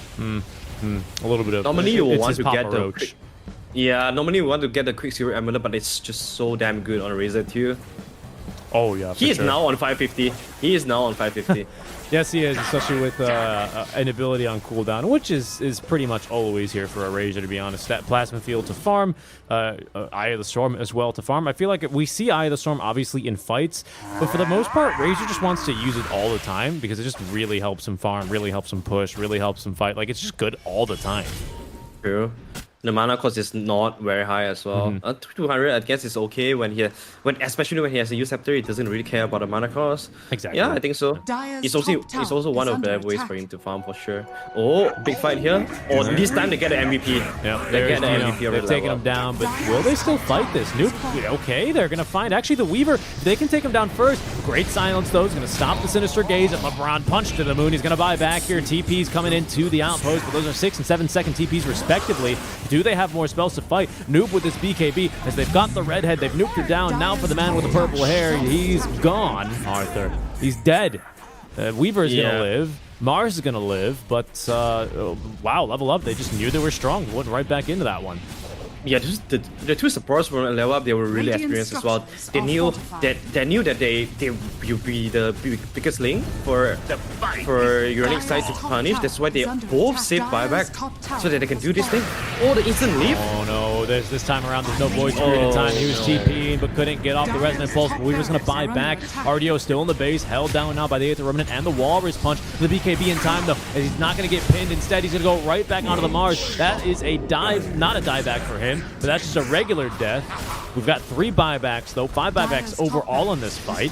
As there's another blink forward, nice shackle shot. X yet again is able to get off the time lapse, just barely though. As RDO silenced once, he no longer has the ulti to work with here. As that's going to be a 4th buyback, now a 6th buyback I think in this fight. This is the one, this is the big one here, and this time Weaver's been caught and killed. He bumped back to this one, dead for a minute. A stolen arena, and that's going to be the 2-0. GG, well played. Level Up have done it. Wow, I love how level up all of them are saving buybacks so that they can do this. They knew that this is gonna be the GG push. Right after they die, they instantly buyback, reconnect to their team, and also force Urionix to buyback as well. But obviously, they are just so much ahead, and the buyback doesn't really matter from Urionix side. I just want to say, what a performance from Dinos from this Rubik. 2 games in this series. He has done wonderful outplays, solo killing enemy cores with the Tsukuchi, and yeah, it's just looked like level up. They're playing a level ahead of Urionix here, and that's really good DOTA to watch today.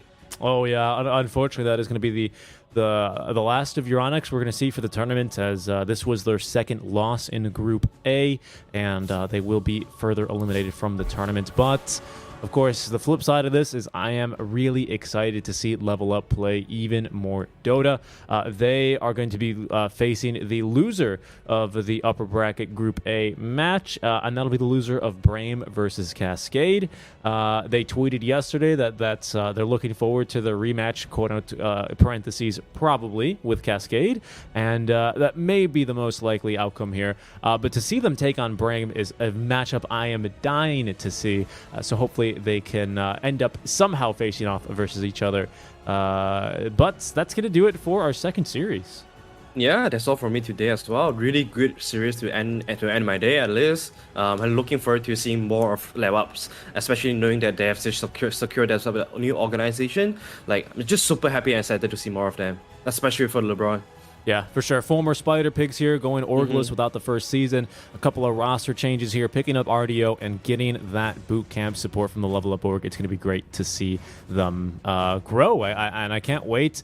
And I'm sad to say, but that was indeed your last game for the day. That's not our last game.